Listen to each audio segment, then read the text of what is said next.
Harriet Beecher Stowe's Uncle Tom's Cabin, told to the children by H.E. Marshall. Chapter 1. Very many years ago, instead of having servants to wait upon them and work for them, people used to have slaves. These slaves were paid no wages. Their masters gave them only food and clothes in return for their work. When anyone wanted servants, he went to market to buy them, just as nowadays we buy horses and cows, or even tables and chairs. If the poor slaves were bought by kind people, they would be quite happy. Then they would work willingly for their masters and mistresses, and even love them. But very often cruel people bought slaves. These cruel people used to beat them and be unkind to them in many other ways. It was very wicked to buy and sell human beings as if they were cattle.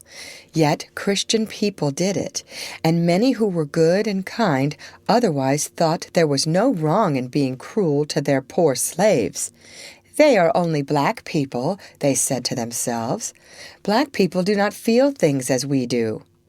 That was not kind, as black people suffer pain just in the same way as white people do.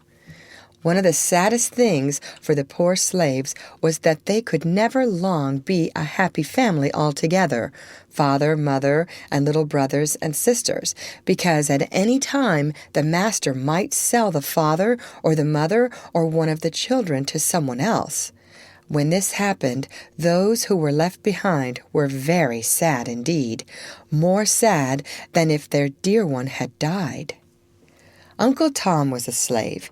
He was a very faithful and honest servant, and his master, Mr. Shelby, was kind to him. Uncle Tom's wife was called Aunt Chloe. She was Mr. Shelby's head cook, and a very good one, too, she was. Nobody in all the country round could make such delicious pies and cakes as Aunt Chloe. Uncle Tom and Aunt Chloe lived together in a pretty little cottage built of wood, quite close to Mr. Shelby's big house. The little cottage was covered with climbing roses, and the garden was full of beautiful bright flowers and lovely fruit trees. Uncle Tom and Aunt Chloe lived happily for many years in their little cottage, or cabin, as it was called. All day Uncle Tom used to work in the fields, while Aunt Chloe was busy in the kitchen at Mr. Shelby's house. When evening came, they both went home to their cottage and their children, and were merry together.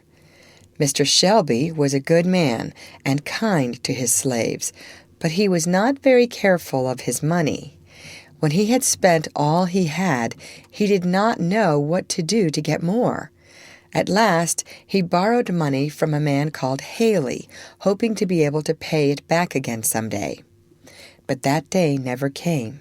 Haley grew impatient and said, "If you don't pay what you owe me, I will take your house and lands and sell them to pay myself back all the money I have lent to you." So Mr. Shelby sold everything he could spare and gathered money together in every way he could think of, but still there was not enough. Then Haley said, "Give me that slave of yours called Tom. He is worth a lot of money." But Mr. Shelby knew that Haley was not a nice man. He knew he did not want Tom for a servant, but only wanted to sell him again to make more money. So Mr. Shelby said, "No, I can't do that. I never mean to sell any of my slaves, least of all Tom. He has been with me since he was a little boy." "Oh, very well," said Haley. "I shall sell your house and lands, as I said I should." Mr. Shelby could not bear to think of that, so he agreed to let Haley have Tom. He made him promise, however, not to sell Tom again except to a kind master. "Very well," said Haley, "but Tom isn't enough. I must have another slave." Just at this moment, a little boy came dancing into the room where Mr. Shelby and Haley were talking. He was a pretty merry little fellow, the son of a slave called Eliza, who was Mrs. Shelby's maid. "There now," said Haley, "give me that little chap, as well as Tom, and we will say no more about the money you owe me." "I can't," said Mr. Shelby. "My wife is very fond of Eliza, and would never hear of having Harry sold." "Oh, very well," said Haley once more. "I must just sell your house." So again Mr. Shelby gave in, and Haley went away with the promise that the next morning Uncle Tom and little Harry should be given to him to be his slaves. End of chapter. Read by Lorraine Montgomery for Lit2Go on the web at fcit.usf.edu.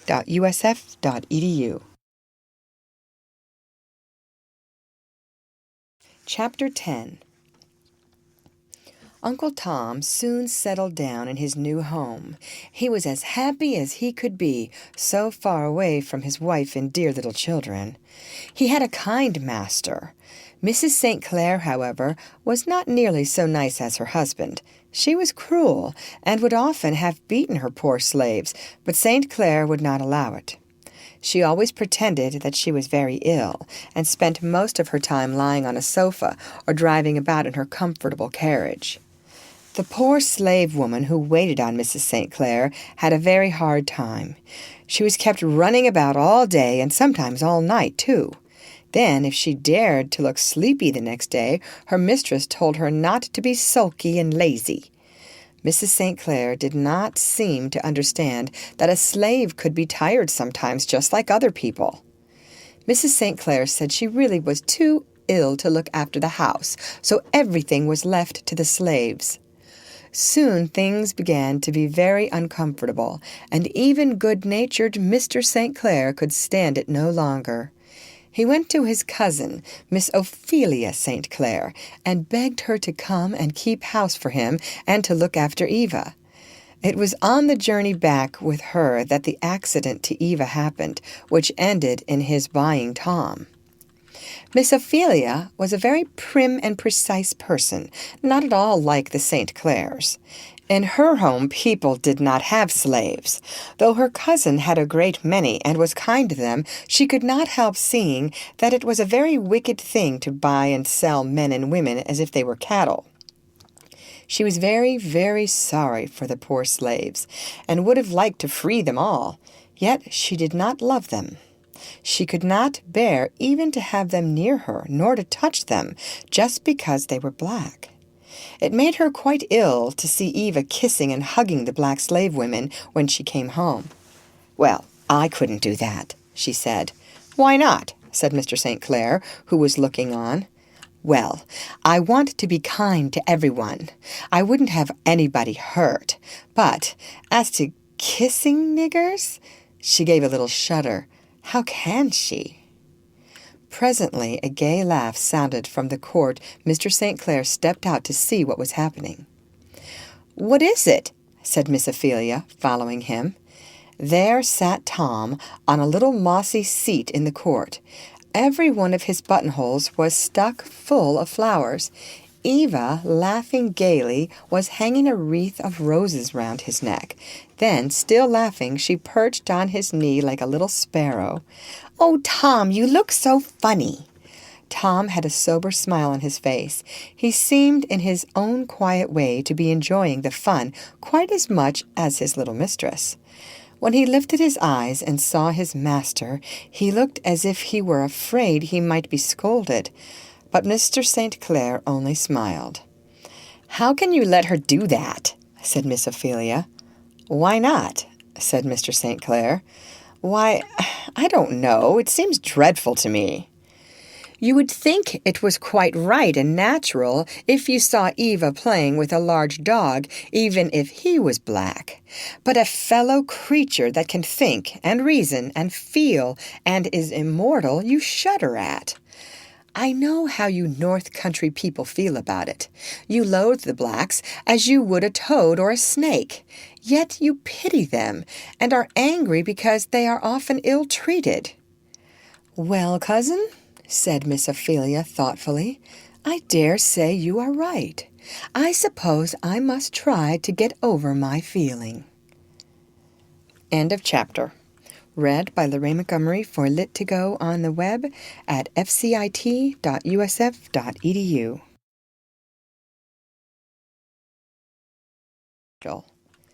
Chapter 11. Uncle Tom felt that he was indeed very fortunate to have found such a kind master and so good a home. He had nice clothes, plenty of food, and a comfortable room to sleep in. He had no hard, disagreeable work to do. His chief duties were to drive Mrs. St. Clair's carriage when she wanted to go out, and to attend on Eva when she wanted him. He soon grew to love his little mistress very, very much indeed. Mr. St. Clair, too, began to find Tom very useful. He was dreadfully careless about money, and his chief servant was just as careless as his master. So between them a great deal was not only spent but wasted. Mr. Shelby had trusted Tom in everything, and Tom had always been careful of his master's money, as careful as if it had been his own. Waste seemed dreadful to him, and he tried to do something to stop it now. Mr. St. Clair was not long in finding out how clever Tom was, and soon trusted him as thoroughly as Mr. Shelby had done. But in spite of all his good fortune, Tom used to long very much to go home to see his dear ones again. He had plenty of spare time, and whenever he had nothing to do, he would pull his Bible out of his pocket and try to find comfort in reading it. But as time went on, Uncle Tom longed more and more for his home. At last, one day, he had a grand idea. He would write a letter. Before Uncle Tom was sold, George Shelby had been teaching him to write, so he thought he could manage a letter. He begged a sheet of writing paper from Eva, and going to his room began to make a rough copy on his slate. It was very difficult. Poor Uncle Tom found that he had quite forgotten how to make some of the letters. Of those he did remember, he was not quite sure which he ought to use. Yes, it was a very difficult thing indeed. While he was working away, breathing very hard over it, Eva came behind him and peeped over his shoulder. "Oh, Uncle Tom, what funny things you are making there!" "I'm trying to write to my old woman and my little chillun, Miss Eva," said Tom, drawing the back of his hand over his eyes to wipe away the tears. "But somehow I'm feared I shan't be able to do it." "I wish I could help you, Tom. I've learnt to write a little. Last year I could make all the letters, but I'm afraid I've forgotten." Eva put her little golden head close to Uncle Tom's black one, and the two began a grave and anxious talk over the letter. They were both very earnest and both very ignorant. But after a great deal of consulting over every word, the writing began. They really thought to look quite like a proper letter. "Yes, Uncle Tom, it begins to look beautiful," said Eva, gazing on it with delight. "How pleased your wife will be, and the poor little children. Oh, it is a shame that you ever had to go away from them. I mean to ask Papa to let you go back some day." "Mrs. said that she would send down money from me as soon as they could get it together," said Tom. "Young Massa George, he said he'd come for me. He gave me this $1 as a sign," and Tom drew the precious $1 from under his coat. "Oh, he is sure to come then," said Eva. "I am so glad. I wanted to send a letter, you see, to let him know where I was, and tell poor Chloe that I was well off, 'cause she felt so dreadful, poor soul." "I say, Tom," said Mr. St. Clair, coming in at the door at this minute. Tom and Eva both started. "What's this?" Mr. St. Clair went on, coming up and looking at the slate.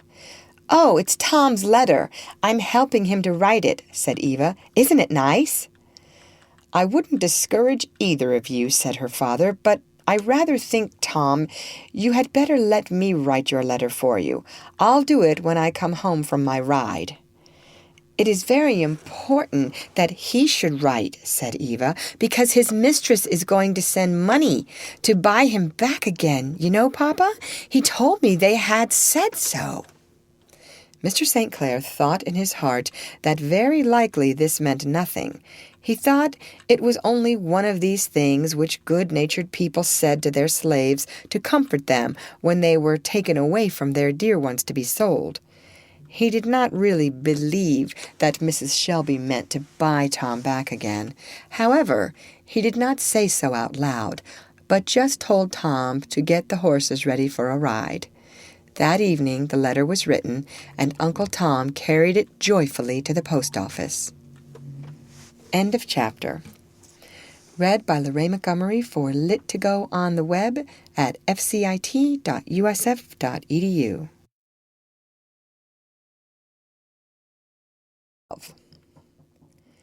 Late on a summer afternoon, a few days after Tom's letter was posted, Mr. and Mrs. Shelby sat together in the hall of their house.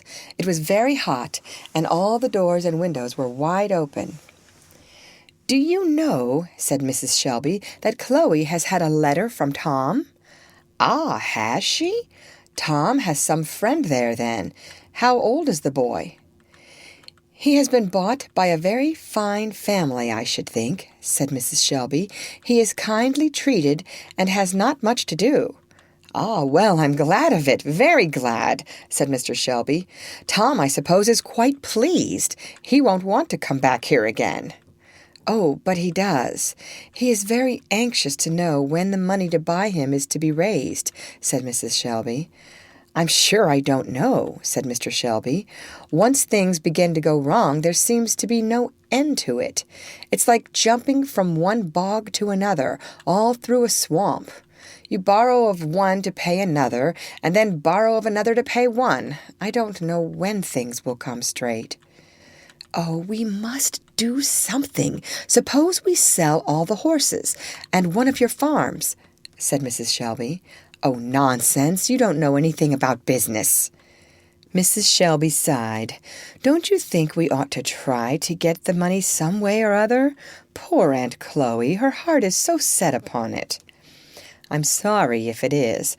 I ought not to have promised to buy Tom back again. I'm not sure now, but it would be best to tell Chloe that we can't possibly do it, and let her make up her mind to it." "Oh, I can't do that. If I cannot get money any other way, I shall take music pupils. I could earn enough myself that way," replied Mrs. Shelby. "Don't speak of such a thing. I should never allow it," replied Mr. Shelby quite crossly. Just then Aunt Chloe came and asked if Mrs. would come and look at dis lot of poetry. Aunt Chloe always would call poultry poetry, in spite of anything one could say to her. "I can't see it," she would say. "One word is just as good as another. Poetry is something nice anyhow." So poetry Chloe called it. Mrs. Shelby went to look at the poultry. She soon saw, however, that it was only an excuse. Aunt Chloe didn't really want her to look at it. She wanted to talk about something. For a minute or two she hesitated. Then she said with a shy laugh, "Laws me, missus, why should Mas'r and Missus be troubling about money? Why don't they use what is in their hands?" "I don't understand," said Mrs. Shelby, rather suspecting that Chloe had been listening to what they had been talking about. "Why, laws me, missus," said Chloe, "some folks hires out their niggers to other people, and so makes money out of them." "Well, Chloe, who do you think we could hire out?" "I ain't thinking nothing.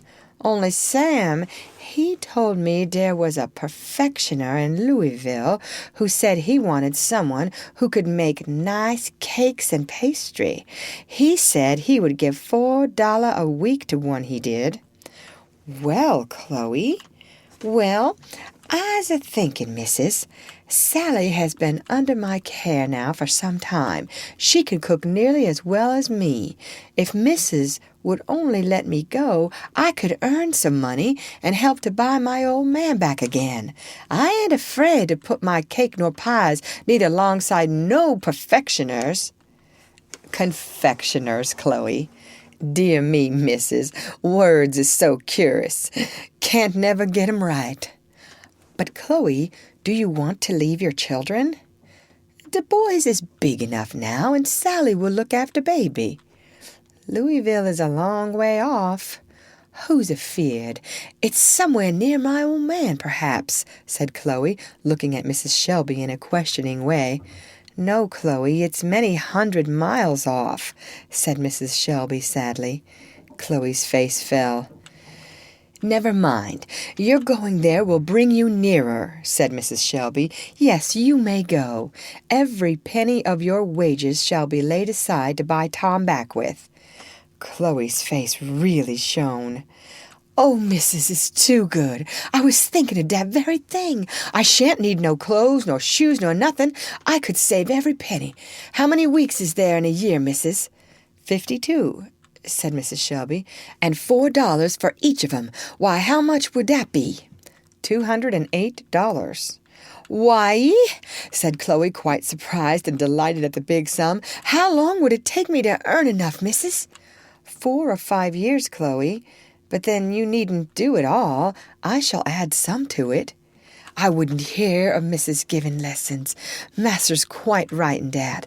I hope none of our family will ever be brought to dat while I's got hands, said Chloe proudly. Don't be afraid, said Mrs. Shelby, smiling. Now she knew that Chloe had heard what she had said to Mr. Shelby. So it was settled that Aunt Chloe should start next day for Louisville, and that all the money she earned was to be laid aside for Tom. In great delight, she ran off to pack her clothes. You didn't know that I was going to Louisville, Massa George, she said to him when he came into her cottage a little later. But I am. I'm going to have $4 a week. Missus is going to lay it all up to buy back my old man again. Whew, said George. Here's a stroke of business, to be sure. When are you going? Tomorrow. And now, Massa George, I knows you will just sit down and write to my old man and tell him all about it, won't you? To be sure I will, said George. Uncle Tom will be right glad to hear from us. So George sat down and wrote a long letter to Uncle Tom. He told him everything that was happening at home and how Aunt Chloe was going to Louisville to help to make money to buy him back again. The letter cheered Tom very much when he received it, and a great hope grew in his heart. Chloe, too, was happier than she had been since Uncle Tom had been taken away from her, because she felt that she was working for him, and every penny she earned brought them nearer to each other. She still belonged to Mr. and Mrs. Shelby. They had not sold her, but only lent her to the confectioner, who paid wages to her for the work she did. Mr. and Mrs. Shelby did not spend this money. They looked upon it as Chloe's own, and it was all laid aside until there should be enough with which to buy Uncle Tom back again. End of chapter. Read by Lorraine Montgomery for Lit2Go on the web at fcit.usf.edu.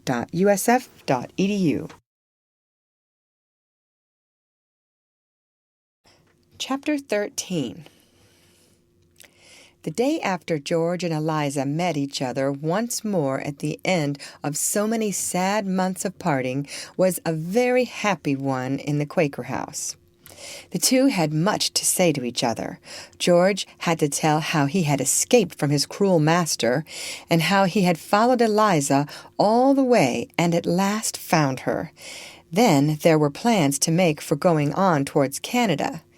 It was arranged that they should start that night at 10 o'clock. The pursuers are hard after thee. We must not delay, said Simeon. Rachel was happy and busy, packing up food and clothes for them to take on the journey.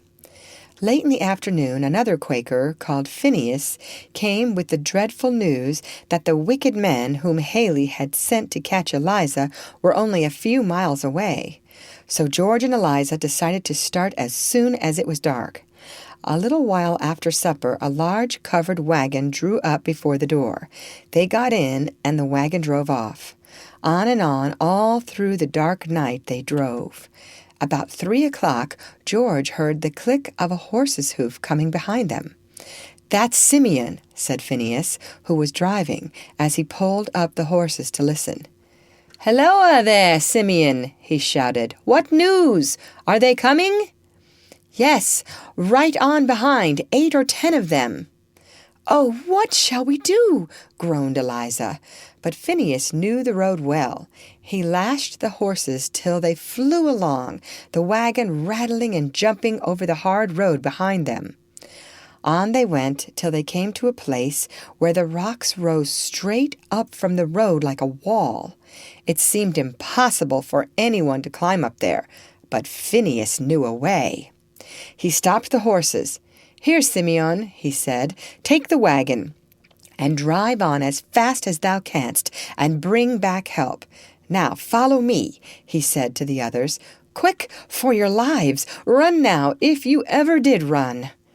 Quicker than we can say it, they were following him up a tiny narrow path to the top of the rocks, and Simeon was galloping the horses with the empty wagon along the road. "We are pretty safe here," said Phineas, when they had reached the top. "Only one person can come up that path at a time. If anyone tries it, shoot him." The men who were chasing them had now arrived at the foot of the rocks. They were led by a big man called Tom Loker, and another mean-looking little man whom Haley had sent. After some hunting about, they found the path, and headed by Tom Loker, began to climb up. "Come up if you like," George called out, "but if you do, we will shoot you." For answer, the little man took aim at George and fired. Eliza screamed, but the shot did not hurt him. It passed close to his hair, nearly touched her cheek, and struck a tree behind. Tom Loker came on. George waited until he was near enough, then he fired. The shot hit him in the side, but though wounded, he would not go back.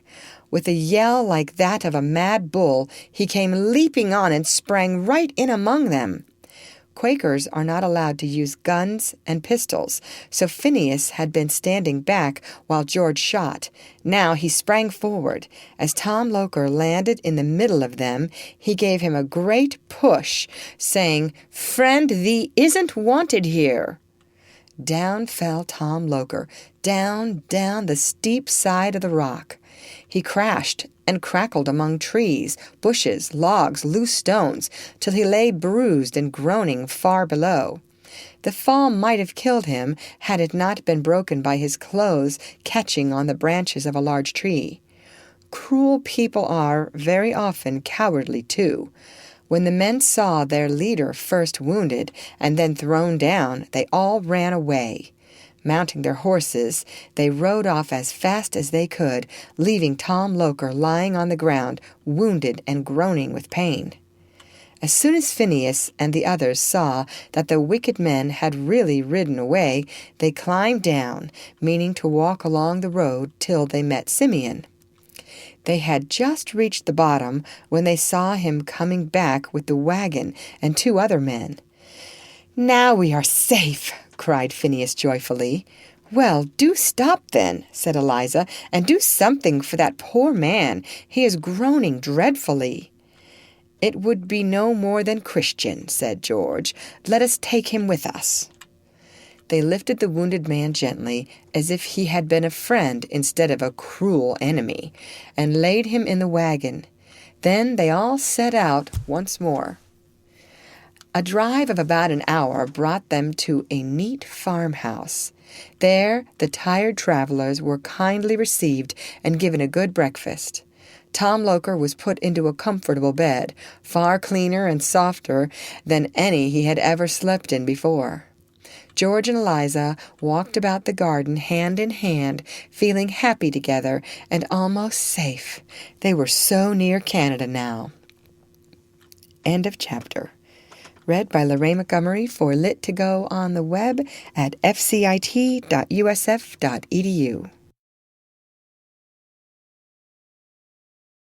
E. Marshall. Chapter 14. Miss Ophelia found that it was no easy matter to bring anything like order into the St. Clair household. The slaves had been left to themselves so long and had grown so untidy that they were not at all pleased with Miss Feely, as they called her, for trying to make them be tidy. However, she had quite made up her mind that order there must be. She got up at 4 o'clock in the morning, much to the surprise of the housemaids. All day long she was busy dusting and tidying, till Mrs. St. Clair said it made her tired to see Cousin Ophelia so busy. Things soon began to be more orderly, all except the kitchen. That seemed hopeless. The cook was called Aunt Dinah. She cooked well, but was a dreadfully untidy old woman. "What is this drawer for?" asked Miss Ophelia, the first morning she went into the kitchen. "It's handy for most anything, missus," said Aunt Dinah. So it seemed. Miss Ophelia tumbled the drawer out. There she found a nutmeg grater and 2 or 3 nutmegs, a hymn book, 2 handkerchiefs, some wool and knitting, a paper of tobacco and a pipe, a few biscuits, 1 or 2 china saucers with some pomade in them, 1 or 2 old shoes, a piece of flannel wrapping up some small white onions, several table napkins, some coarse towels, some string and darning needles, and several broken papers of sweet herbs, which were spilling all over the drawer. "Where do you keep your nutmegs, Dinah?" asked Miss Ophelia. "Most anywhere, missus. There's some in that cracked teacup up there, and there's some over in that cupboard." "Here are some in the grater," said Miss Ophelia, holding them up. "Laws, yes, I put 'em there this morning. I likes to keep my things handy." "What is this?" said Miss Ophelia, holding up a saucer with pomade. "It's my hair grease. I put it there to have it handy." "Do you use your mistress's best saucers for that?" "Law, it was 'cause I was driven in such a hurry. I was going to change it this very day." "Here are 2 table napkins." "Them table napkins I put there to get 'em washed out some day." "Don't you have some place here on purpose for things to be washed?" "Well, Master St. Clair got dat chest," he said, "for dat. But I likes to mix up biscuit and have my things on it some days. Then it ain't handy a lifting up the lid." "Why don't you mix your biscuits on the pastry table?" "Law, missus, it gets so full of dishes, and one thing and another, there ain't no room." "But you should wash your dishes and clear them away." "Wash my dishes, said Dinah, growing very angry. "What does ladies know about work, I want to know? When would Massa ever get his dinner if I was to spend all my time a-washing and a-putting away dishes?" "Well, here are these onions," said Miss Ophelia patiently. "Laws, yes," said Dinah. "That is where I put 'em now. I couldn't remember. Them's particular onions I was a-saving for dis very stew. I'd forget dey was in that old flannel." Miss Ophelia next lifted up the papers of sweet herbs. "I wish missus wouldn't touch dem things. I likes to keep my things handy," said Dinah. "But you don't want holes in the papers." "Them's handy for sifting them out. But you see it spills all over the drawer." "Laws, yes, if missus will go a-tumbling things all up, so it will," said Dinah, coming uneasily to the drawers. "If missus only will go upstairs till my clearing up time comes, I'll have everything right. But I can't do nothing when ladies is round." "I'm going through the kitchen and going to put everything in order once, Dinah. Then I expect you to keep it so." "Oh, now, Miss Feely, dat ain't no way for ladies to do. I never did see ladies doing no such thing. I don't see no kind of need of it." And Dinah stalked about indignantly while Miss Ophelia tidied up. "I has things as straight as anybody when my clearing up time comes," she grumbled. "But I don't want ladies round a-hindering and getting my things all where I can't find 'em." Miss Ophelia soon saw that Dinah was indeed hopeless. One day in despair she spoke to Mr. St. Clair about it. "Oh, you must let Dinah go her own way," said he. "She is a splendid cook, but if we saw how she did it, I expect we should never eat any more. You can't make her any better, so just leave her alone. She is too old to mend her ways." So Aunt Dinah was left alone to rule the kitchen as she liked. End of chapter. Read by Lorraine Montgomery for Lit to Go on the web at fcit.usf.edu.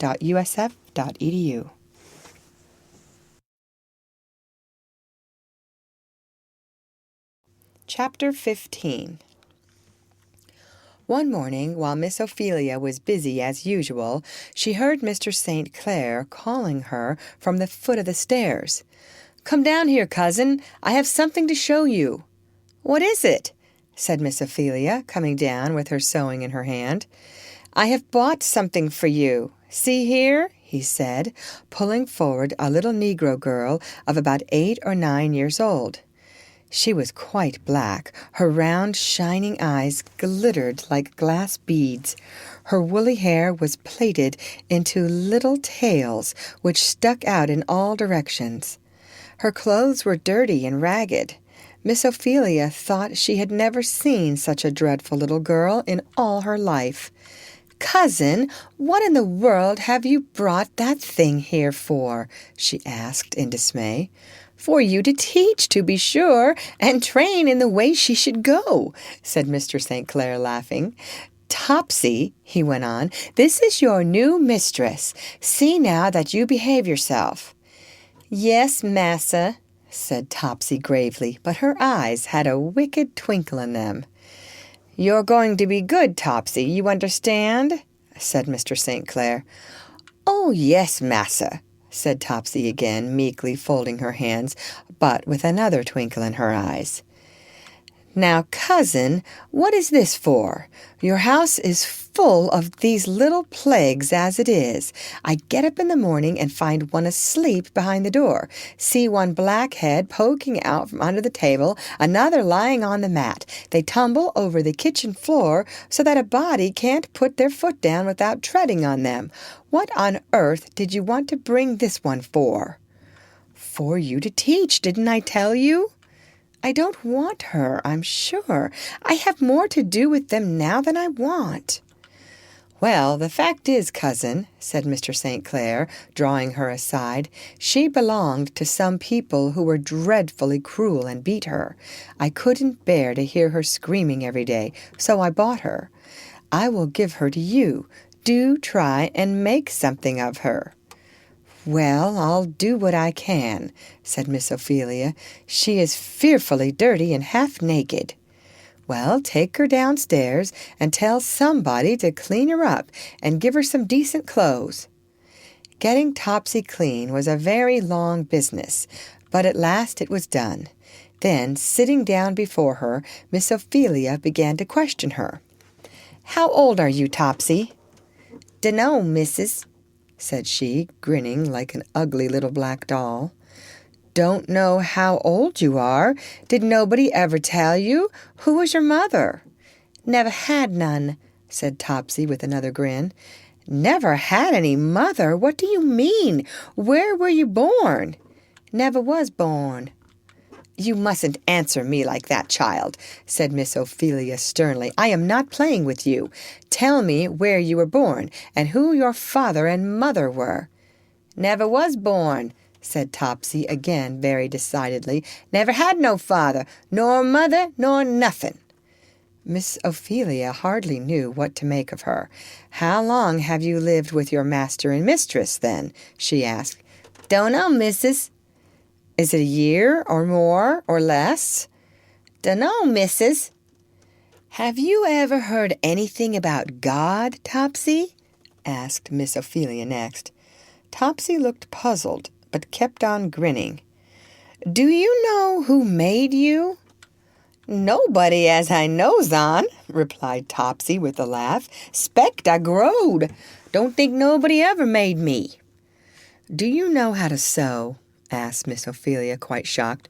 "No, missus." "What can you do? What did you do for your master and mistress?" "Fetch water and wash dishes and clean knives and wait on folks." "Well, now, Topsy, I'm going to show you just how my bed is to be made. I am very particular about my bed. You must learn exactly how to do it." "Yes, missus," said Topsy with a deep sigh and a face of woeful earnestness. "Now, Topsy, look here. This is the hem of the sheet. This is the right side of the sheet. This is the wrong. Will you remember?" "Yes, Mrs.," said Topsy with another sigh. "Well, now, the undersheet you must bring over the bolster and tuck it right down under the mattress nice and smooth, so. Do you see?" "Yes, Mrs." "But the upper sheet," said Miss Ophelia, "must be brought down in this way and tucked under, firm and smooth at the foot, so. The narrow hem at the foot." "Yes, Mrs.," said Topsy as before, but while Miss Ophelia was bending over the bed, she had quickly seized a pair of gloves and a ribbon which were lying on the dressing-table, and slipped them up her sleeves. When Miss Ophelia looked up again, the naughty little girl was standing with meekly folded hands as before. "Now, Topsy, let me see you do this," said Miss Ophelia, pulling the clothes off again and seating herself. Topsy, looking very earnest, did it all just as she had been shown. She did it so quickly and well that Miss Ophelia was very pleased. But alas, as she was finishing, an end of ribbon came dangling out of her sleeve. "What is this?" said Miss Ophelia, seizing it. "You naughty, wicked child! You have been stealing this!" The ribbon was pulled out of Topsy's own sleeve, yet she did not seem a bit ashamed. She only looked at it with an air of surprise and innocence. "Why, that's Miss Feely's ribbon, ain't it? How could it 'a' got into my sleeve?" "Topsy, you naughty girl, don't tell me a lie. You stole that ribbon." "Missus, I declare I didn't. Never seed it till dis blessed minute." "Topsy," said Miss Ophelia, "don't you know it is wicked to tell lies?" "I never tells no lies, Miss Feely," said Topsy. "It's just the truth I've been telling now. It ain't nothing else." "Topsy, I shall have to whip you if you tell lies so." "Laws, missus, if you whips all day couldn't say no other way," said Topsy, beginning to cry. "I never seed that ribbon. It must have caught in my sleeve. Miss Feely must have left it on the bed, and it got caught in the clothes, and so got in my sleeve." Miss Ophelia was so angry at such a barefaced lie that she caught Topsy and shook her. "Don't tell me that again," she said. The shake brought the gloves on the floor from the other sleeve. "There," said Miss Ophelia, "will you tell me now you didn't steal the ribbon?" Topsy now confessed to stealing the gloves, but she still said she had not taken the ribbon. "Now, Topsy," said Miss Ophelia kindly, "if you will confess all about it, I won't whip you this time." So Topsy confessed to having stolen both the ribbon and the gloves. She said she was very, very sorry and would never do it again. "Well, now, tell me," said Miss Ophelia, "have you taken anything else since you have been in the house? If you confess, I won't whip you." "Laws, missus, I took Miss Eva's red thing she wears on her neck." "You did, you naughty child! Well, what else?" "I took Rose's earrings, them red ones." "Go and bring them to me this minute, both of them." "Laws, missus, I can't. They's burnt up." "Burnt up? What a story! Go and get them, or I shall whip you." Topsy began to cry and groan, and declare that she could not. "They's burnt up, they is." "What did you burn them up for?" asked Miss Ophelia. "'Cause I's wicked, I is. I's mighty wicked, anyhow. I can't help it." Just at this minute, Eva came into the room wearing her coral necklace. "Why, Eva, where did you get your necklace?" said Miss Ophelia. "Get it? Why, I have had it on all day," answered Eva, rather surprised. "And what is funny, Auntie, I had it on all night, too. I forgot to take it off when I went to bed." Miss Ophelia looked perfectly astonished. She was more astonished still when next minute Rosa, who was one of the housemaids, came in with a basket of clean clothes, wearing her coral earrings as usual. "I'm sure I don't know what to do with such a child," she said in despair. "What in the world made you tell me you took those things, Topsy?" "Why, Missus said I must fess. I couldn't think of nothing else to fess," said Topsy, wiping her eyes. "But of course I didn't want you to confess things you didn't do," said Miss Ophelia. "That is telling a lie just as much as the other." "Laws now, is it?" said Topsy, looking surprised and innocent. "Poor Topsy," said Eva. "Why need you steal? You are going to be taken good care of now. I am sure I would rather give you anything of mine than have you steal it." Topsy had never been spoken to so kindly and gently in all her life. For a minute she looked as if she were going to cry. The next she was grinning as usual in her ugly way. What was to be done with Topsy? Miss Ophelia was quite puzzled. She shut her up in a dark room till she could think about it. "I don't see," she said to Mr. St. Clair, "how I am going to manage that child without whipping her." "Well, whip her then." "I never heard of bringing up children without it," said Miss Ophelia. "Oh, well, do as you think best. Only I have seen this child beaten with a poker, knocked down with the shovel or tongs, or anything that came handy, so I don't think your beatings will have much effect." "What is to be done with her, then?" said Miss Ophelia. "I never saw such a child as this."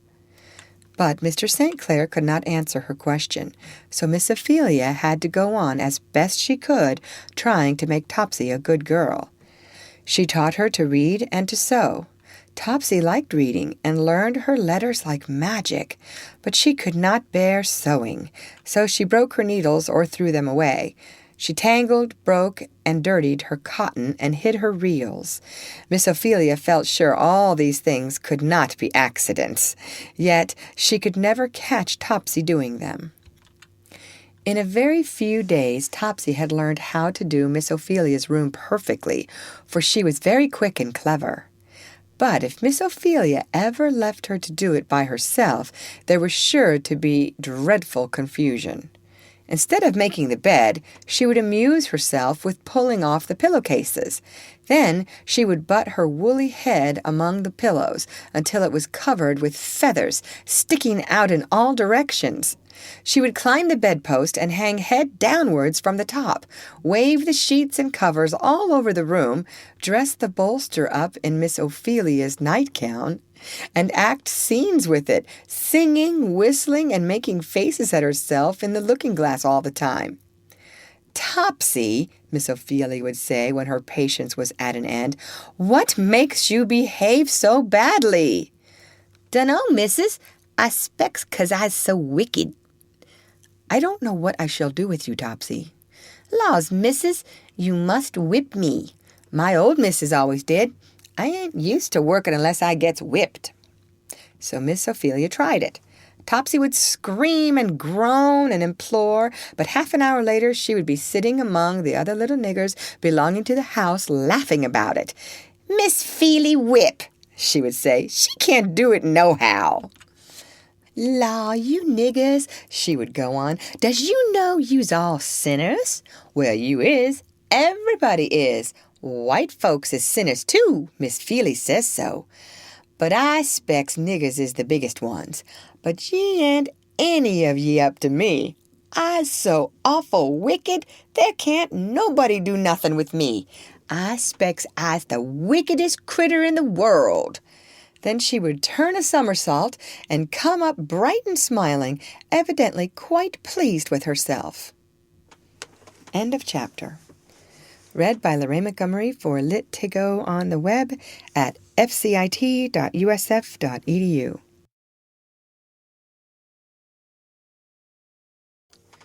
Chapter 16. 2 or 3 years passed. Uncle Tom was still with Mr. St. Clair, far away from his home. He was not really unhappy, but always in his heart was the aching longing to see his dear ones again. Now he began to have a new sorrow. He loved his little mistress Eva very tenderly, and she was ill. He saw that she was growing white and thin. She no longer ran and played in the garden for hours together as she used to do. She was always tired now. Miss Ophelia noticed it too, and tried to make Mr. St. Clair see it, but he would not. He loved his little Eva so much that he did not want to believe that anything could be the matter with her. Mrs. St. Clair never thought that anyone except herself could be ill. So Eva grew daily thinner and weaker, and Uncle Tom and Aunt Ophelia more and more sad and anxious. But at last she became so unwell that even Mr. St. Clair had to own that something was wrong, and the doctor was sent for. In a week or two she was very much better. Once more she ran about playing and laughing, and her father was delighted. Only Miss Ophelia and the doctor sighed and shook their heads, and little Eva herself knew, but she was not troubled, for she knew she was going to God. "Papa," she said one day, "there are some things I want to say to you. I want to say them now while I am able." She seated herself on his knee and laid her head on his shoulder. "It is all no use, Papa, to keep it to myself any longer. The time is coming when I am going to leave you. I am going never to come back." And Eva sobbed. "Eva, darling, don't say such things. You are better, you know." "No, Papa, I am not any better. I know it quite well, and I am going soon." "And I want to go," she went on, "only I don't want to leave you. It almost breaks my heart." "Don't, Eva, don't talk so. What makes you so sad?" "I feel sad for our poor people. I wish, Papa, they were all free. Isn't there any way to have all slaves made free?" "That is a difficult question, dearest. There is no doubt that this way is a very bad one. A great many people think so. I do myself.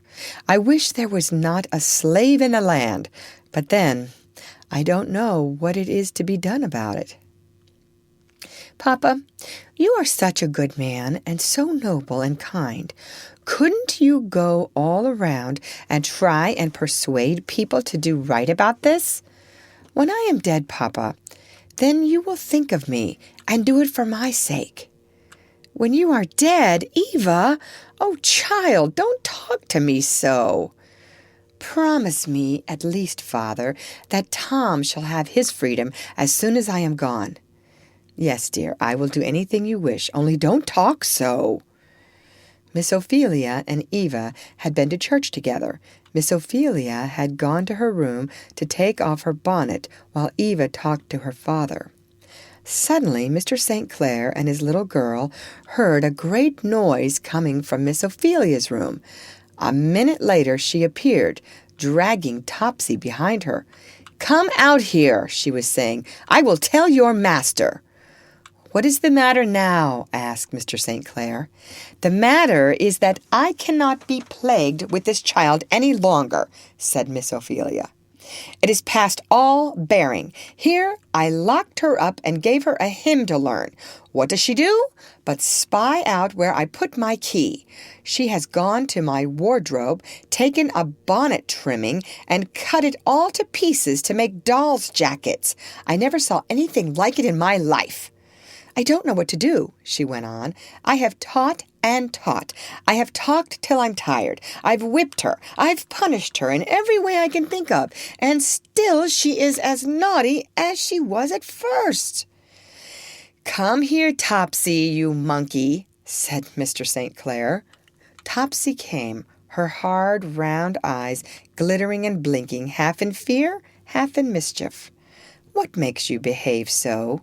said Mr. St. Clair, who could not help being amused at her funny expression. "Specks it's my wicked heart. Miss Feely says so." Don't you see how much Miss Ophelia has done for you? She says she has done everything she can think of." "Law, yes, massa.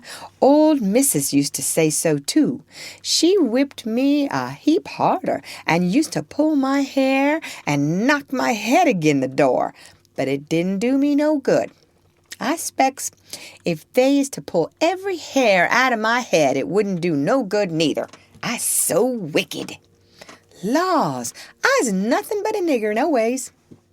"I shall have to give her up," said Miss Ophelia. "I can't have that trouble any longer." Eva had stood silent, listening. Now she took Topsy by the hand and led her into a little room close by.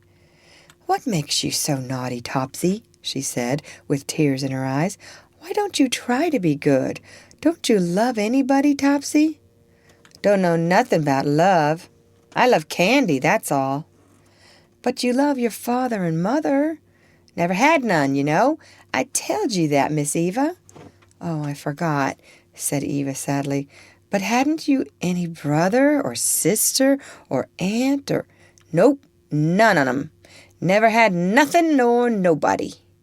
"But, Topsy, if you would only try to be good, you might—" "Couldn't never be nothing but a nigger. If I was ever so good," said Topsy, "if I could be skinned and come white, I'd try then." "But people can love you if you are black, Topsy. Miss Ophelia would love you if you were good." Topsy laughed scornfully. "Don't you think so?" said Eva. "No, she can't bear me 'cause I'm a nigger. She'd as soon have a toad touch her. There can't nobody love niggers, and niggers can't do nothing. I don't care." And Topsy began whistling to show that she didn't. "Oh, Topsy, I love you," said Eva, laying her little thin hand on Topsy's shoulder. "I love you because you haven't had any mother or father or friends, because you have been a poor, ill-used child. I love you, and I want you to be good. It makes me sorry to have you so naughty. I wish you would try to be good for my sake, because I'm going to die soon. I shan't be here very long." Topsy's round, bright eyes grew suddenly dim with tears. She did believe at last that it was possible for someone to love her. She laid her head down between her knees and wept and sobbed. "Poor Topsy," said Eva gently. "Oh, Miss Eva, dear Miss Eva," cried the poor little black child. "I will try. I will try. I never did care nothing about it before." End of chapter. Read by Lorraine Montgomery for Lit to Go on the web at fcit.usf.edu.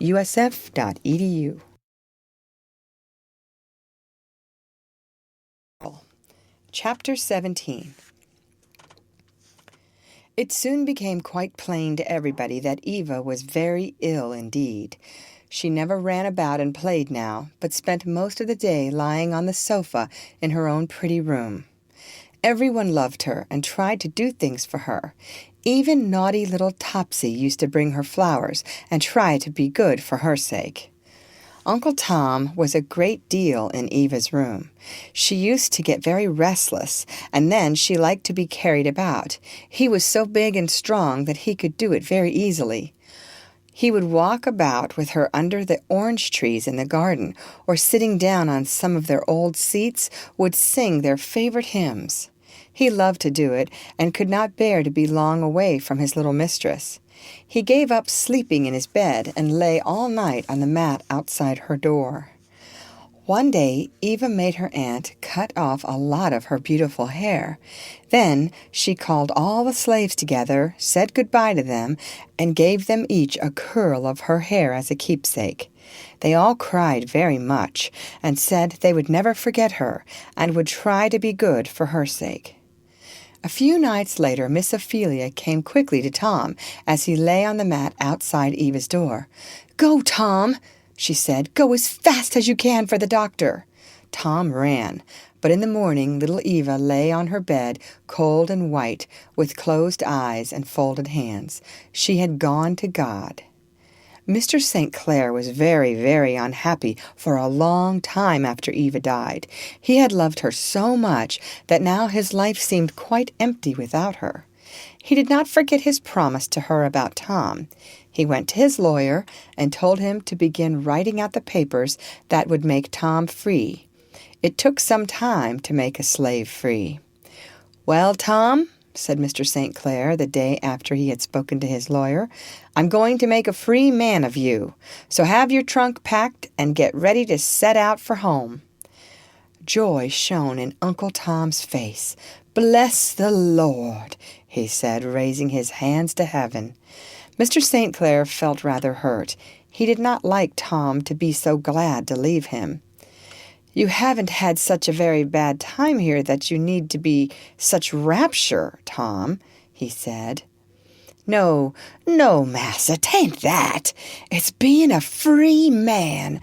That's what I'm joyin' for." "Why, Tom, don't you think that you are really better off as you are?" "No, indeed, Massa St. Clair," said Tom very decidedly. "No, indeed."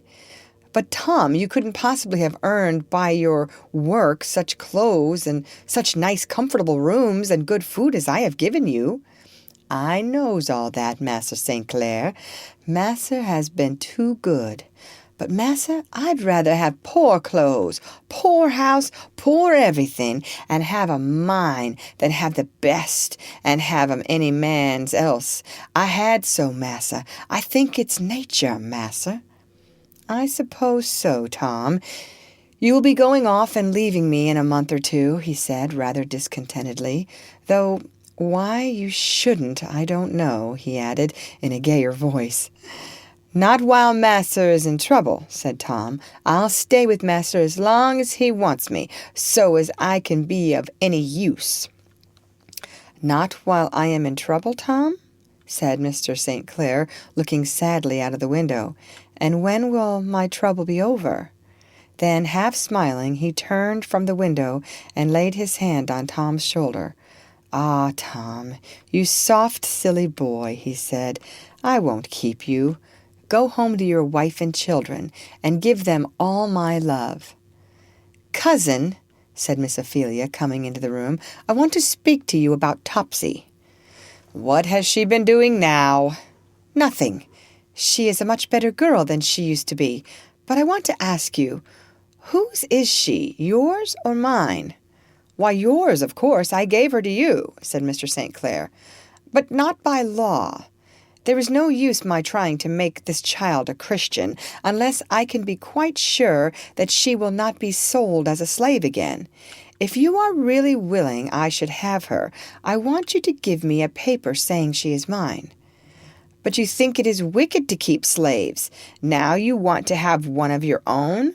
Oh, shocking, cousin," said Mr. St. Clair, who loved to tease. "Nonsense. I only want to have her so that I can set her free."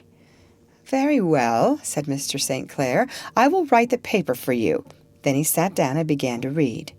"But I want it done now," said Miss Ophelia. "Why are you in such a hurry?" "Because now is the only time there ever is to do a thing in," said Miss Ophelia. "I want to make sure of it. You may die or lose all your money. Then Topsy would be taken away and sold in spite of anything I could say."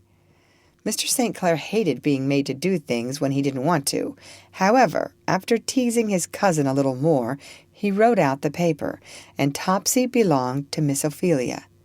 That evening Mr. St. Clair went out for a walk. Tom saw him go and asked if he should come too. "No, my boy," said Mr. St. Clair. "I shall be back in an hour." Tom sat down on the veranda to wait till his master came home. While he waited, he fell asleep. Presently he was awakened by loud knocking and the sound of voices at the gate. He ran to open it. Several men were there carrying a load. It was Mr. St. Clair. He had been hurt in an accident and was dying. Very gently they laid him on a sofa. Nothing could be done. In a short time he had gone to join his little Eva. End of chapter. Read by Lorraine Montgomery for Lit to Go on the web at fcit.usf.edu.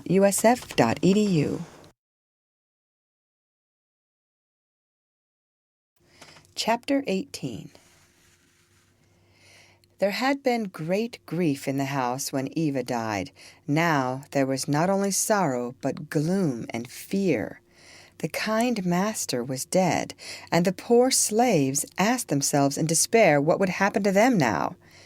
They were not long left in doubt. One morning, Mrs. St. Clair told them that they were all to be sold. She was going back to her father's house to live, and would not want them any more. Poor Uncle Tom! The news was a dreadful blow to him. For a few days he had been so happy in the thought of going home. Once more, after all these years, he thought he would see his dear wife and little children. Now, at one stroke, he had lost both his kind master and his hope of freedom. Instead of going home, he was to be sent farther away than ever from his dear ones. He could not bear it. He tried to say, "Thy will be done," but bitter tears almost choked the words. He had one hope left. He would ask Miss Ophelia to speak to Mrs. St. Clair for him. "Massa St. Clair promised me my freedom, Miss Feely," he said. "He told me that he had begun to take it out for me, and now, perhaps, if you would be good enough to speak about it to Mrs., she would feel like going on with it. Seeing it was Massa St. Clair's wish, she might." "I'll speak for you, Tom, and do my best," said Miss Ophelia. "I haven't much hope, but I will try." So Miss Ophelia asked Mrs. St. Clair to set Tom free. "Indeed, I shall do no such thing," she replied. "Tom is worth more than any of the other slaves. I couldn't afford to lose so much money. Besides, what does he want with his freedom? He is a great deal better off as he is."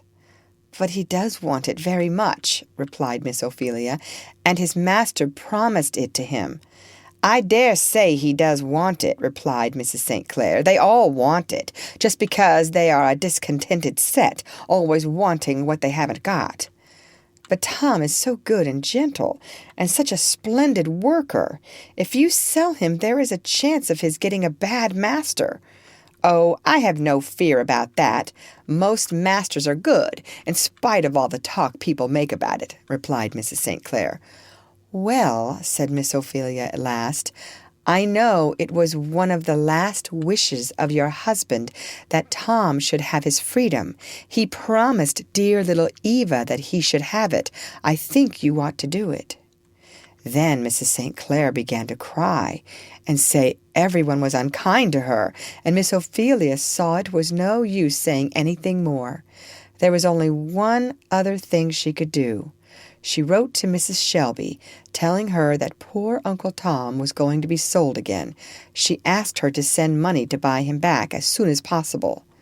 The next day, Uncle Tom and the other slaves belonging to Mr. St. Clair were sent to market to be sold.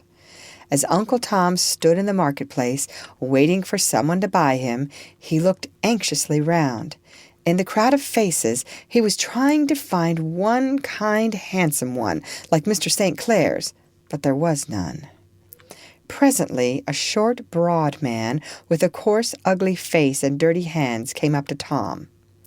He took him all over, pulled his mouth open, and looked at his teeth, pinched his arms, made him walk and jump, and indeed treated him as he would a horse or cow he had wished to buy.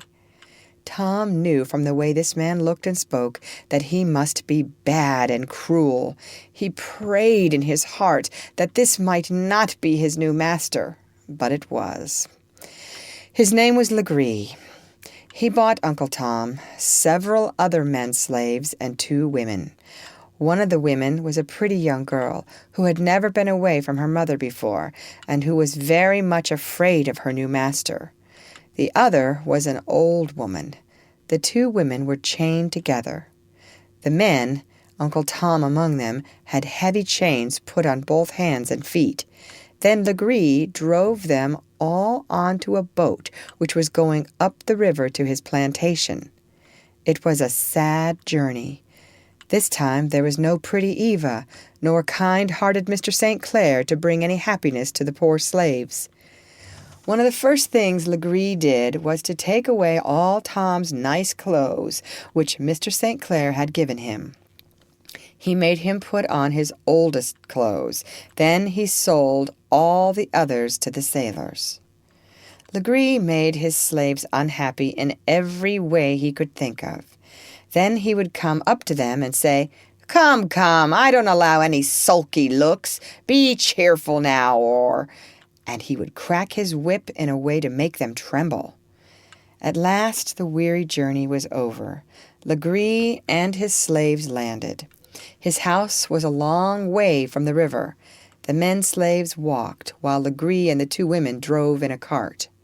Mile after mile they trudged along, over the rough road, through wild and dreary country, till hungry, thirsty, and tired, they arrived at the farm, or plantation, as it was called. Legree was not a gentleman like Mr. Shelby or Mr. St. Clair. He was a very rough kind of farmer. On his farm he grew cotton. The cotton had to be gathered and tied into bundles. Then he sold it to people who made it into calico, muslin, and other things, which we need to use and wear. Gathering cotton is very hard work. The house Legree lived in had once been a very fine one, and had belonged to a rich gentleman.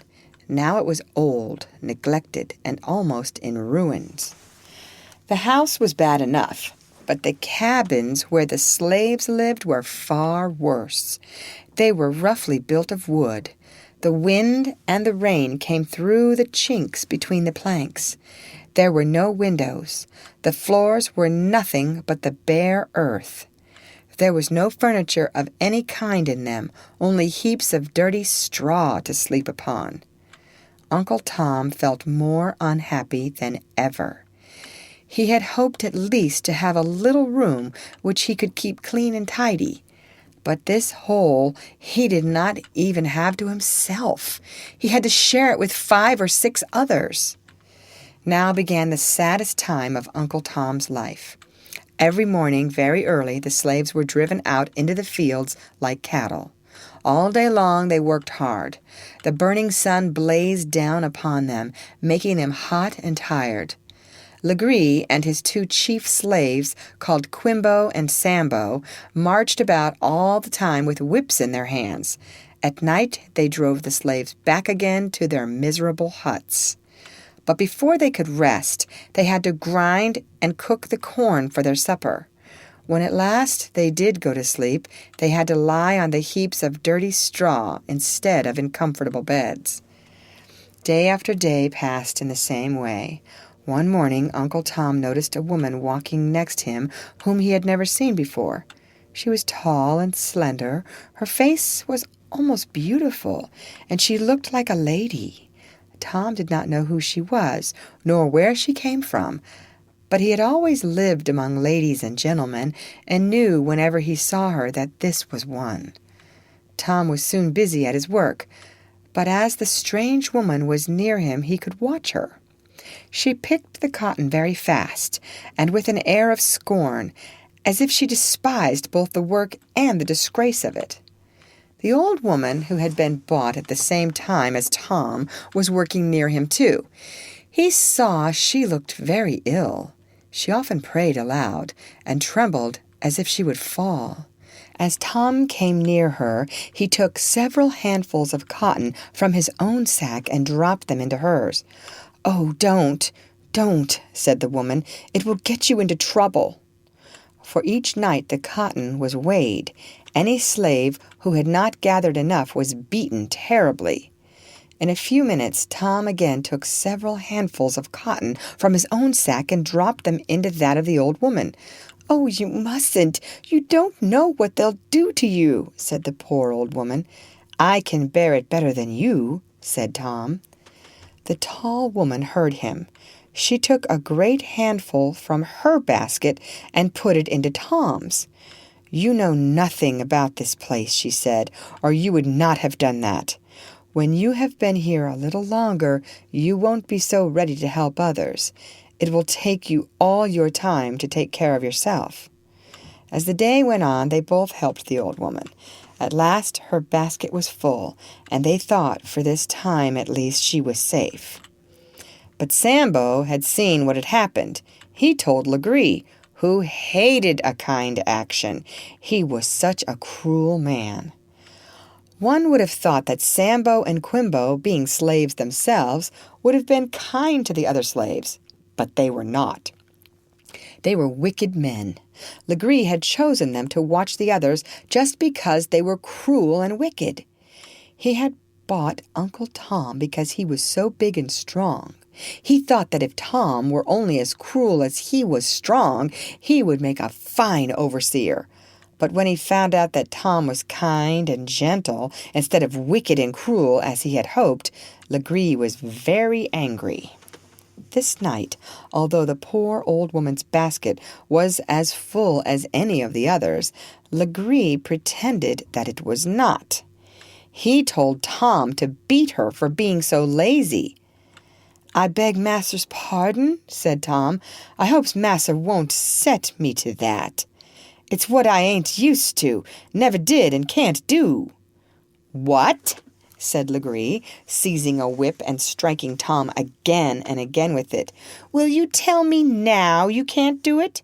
"Yes, massa," said Tom. "I'm willing to work night and day. I'll work while there's life and breath left in me.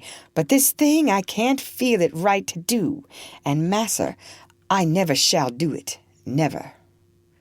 Tom had a quiet, soft voice and a very respectful manner.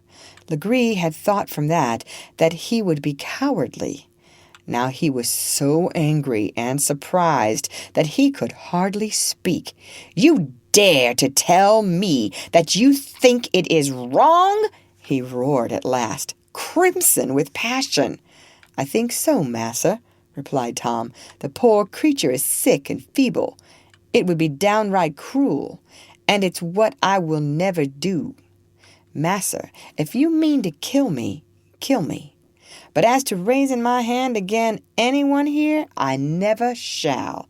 I'll die first." "How dare you?" roared Legree. "You pretend to be good. Have you never read in your Bible, 'Servants obey your masters'? Am I not your master? Are you not mine body and soul?" "No, my soul ain't yours," said Tom, looking calmly, almost joyfully at him. "You haven't bought it. You can't buy it. It's been bought and paid for by one that's able to keep it. You can't harm me." "I can't?" roared Legree. "We will see. Here, Sambo, Quimbo, give him such a breaking in that he won't forget it for a month." The poor old woman screamed. Sambo and Quimbo dragged Tom away. Cassie was the name of the strange woman Uncle Tom had noticed in the field. Her father had been a gentleman, though her mother was a slave. She had been brought up like a lady, but her father had died suddenly, and she had been sold along with the rest of his goods. Though Legree had bought her and was her master, he was rather afraid of her. He could not help feeling that she was a lady. He had never made her work in the fields. She had only done it for one day, just to show what she could do. Late at night, Tom lay alone in an old shed, groaning and in pain. The door opened, and someone came in.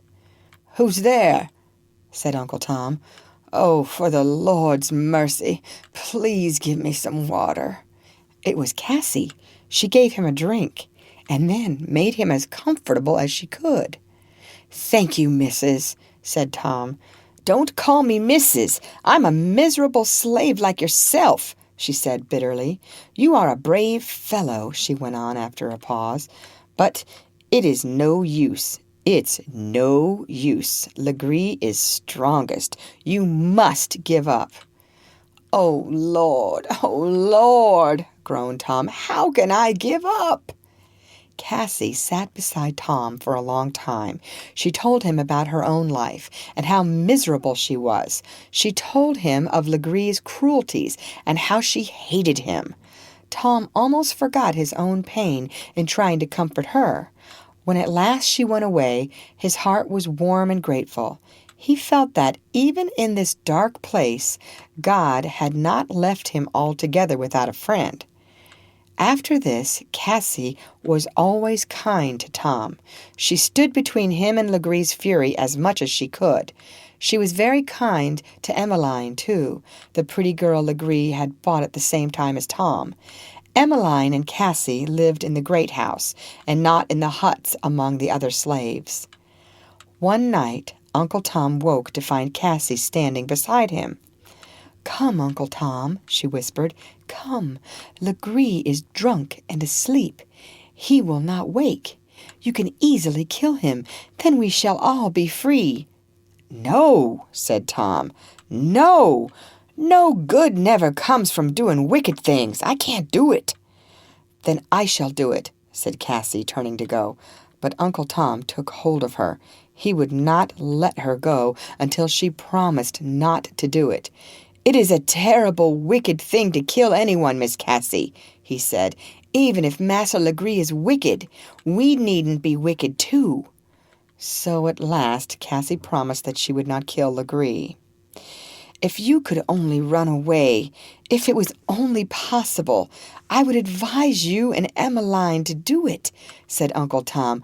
"But only if you could do it without killing anyone, not otherwise." "Would you come with us, Uncle Tom?" "No," said he, shaking his head. "But it's different for you. You had better go if you can." "I'll try it, Uncle Tom." "Amen," said he. "The Lord help you." No slave had ever escaped from Legree's plantation. A few had run away, but they had always been caught again and punished dreadfully. But Cassie was very clever. She laid her plans so well that she and Emmeline got right away to a safe place where Legree could not find them. When he learned that they had escaped, he was terribly angry. But he was sure he could catch them in the swamps which surrounded the house. Quickly gathering a great number of men and savage dogs, Legree set out to hunt them. It was a far fiercer hunt than the one for Eliza. There was a great band of men, all with blazing torches. The air was full of whooping and shouting, and the savage yells of men and beasts. But Emmeline and Cassie had got safely away. The men hunted and hunted in vain, and at last gave it up. Legree had been angry when he started out. When he came back, his passion was furious. He was sure Uncle Tom knew where the two women were, and he determined to make him tell.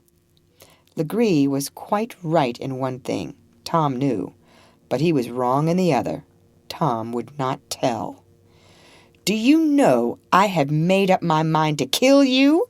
he said to Tom. "It's very likely, massa," said Tom calmly. "I have," said Legree, "unless you tell me where these two women who have run away are." Tom stood silent.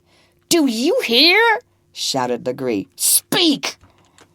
"I've nothing to tell, massa," said Tom, speaking slowly and firmly. "Do you dare tell me you don't know?" Again Tom was silent. "Speak!" yelled Legree. "Do you know anything?" "I know, massa, but I can't tell." For a moment there was silence. Such a silence that the tick of the old clock on the wall could be heard. Then Legree, foaming with rage, struck Uncle Tom a terrible blow so that he fell to the ground senseless. End of chapter. Read by Lorraine Montgomery for Lit2Go on the web at fcit.usf.edu.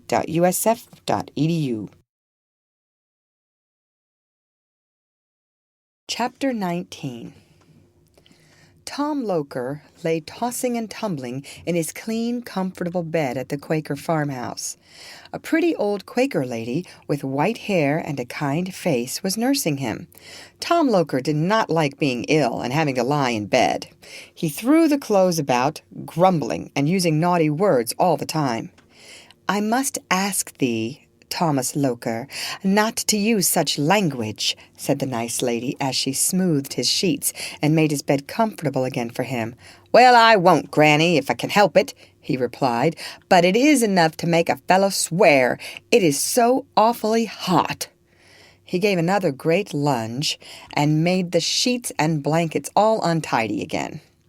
"I suppose that fellow George and the girl Eliza are here," he said in a sulky voice, after a few minutes' silence. "Yes, they are," said the old lady. "They had better get away across the lake," said Tom Loker. "The quicker the better." "Very likely they will do so," said the old lady, calmly going on with her knitting. "But listen," said Tom Loker, getting excited. "There are people who are watching the boats for us. I don't care if I tell now. I hope they will get away, just to spite the others for going and leaving me as they did. The mean puppies. Thomas Loker," said the old lady.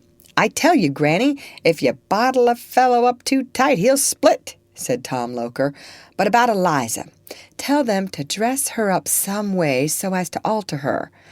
We have sent a description of what she looks like to the town where the boats start from. She will be caught yet if she doesn't dress up differently." "I thank thee, Thomas Loker," replied the old lady with her usual calmness.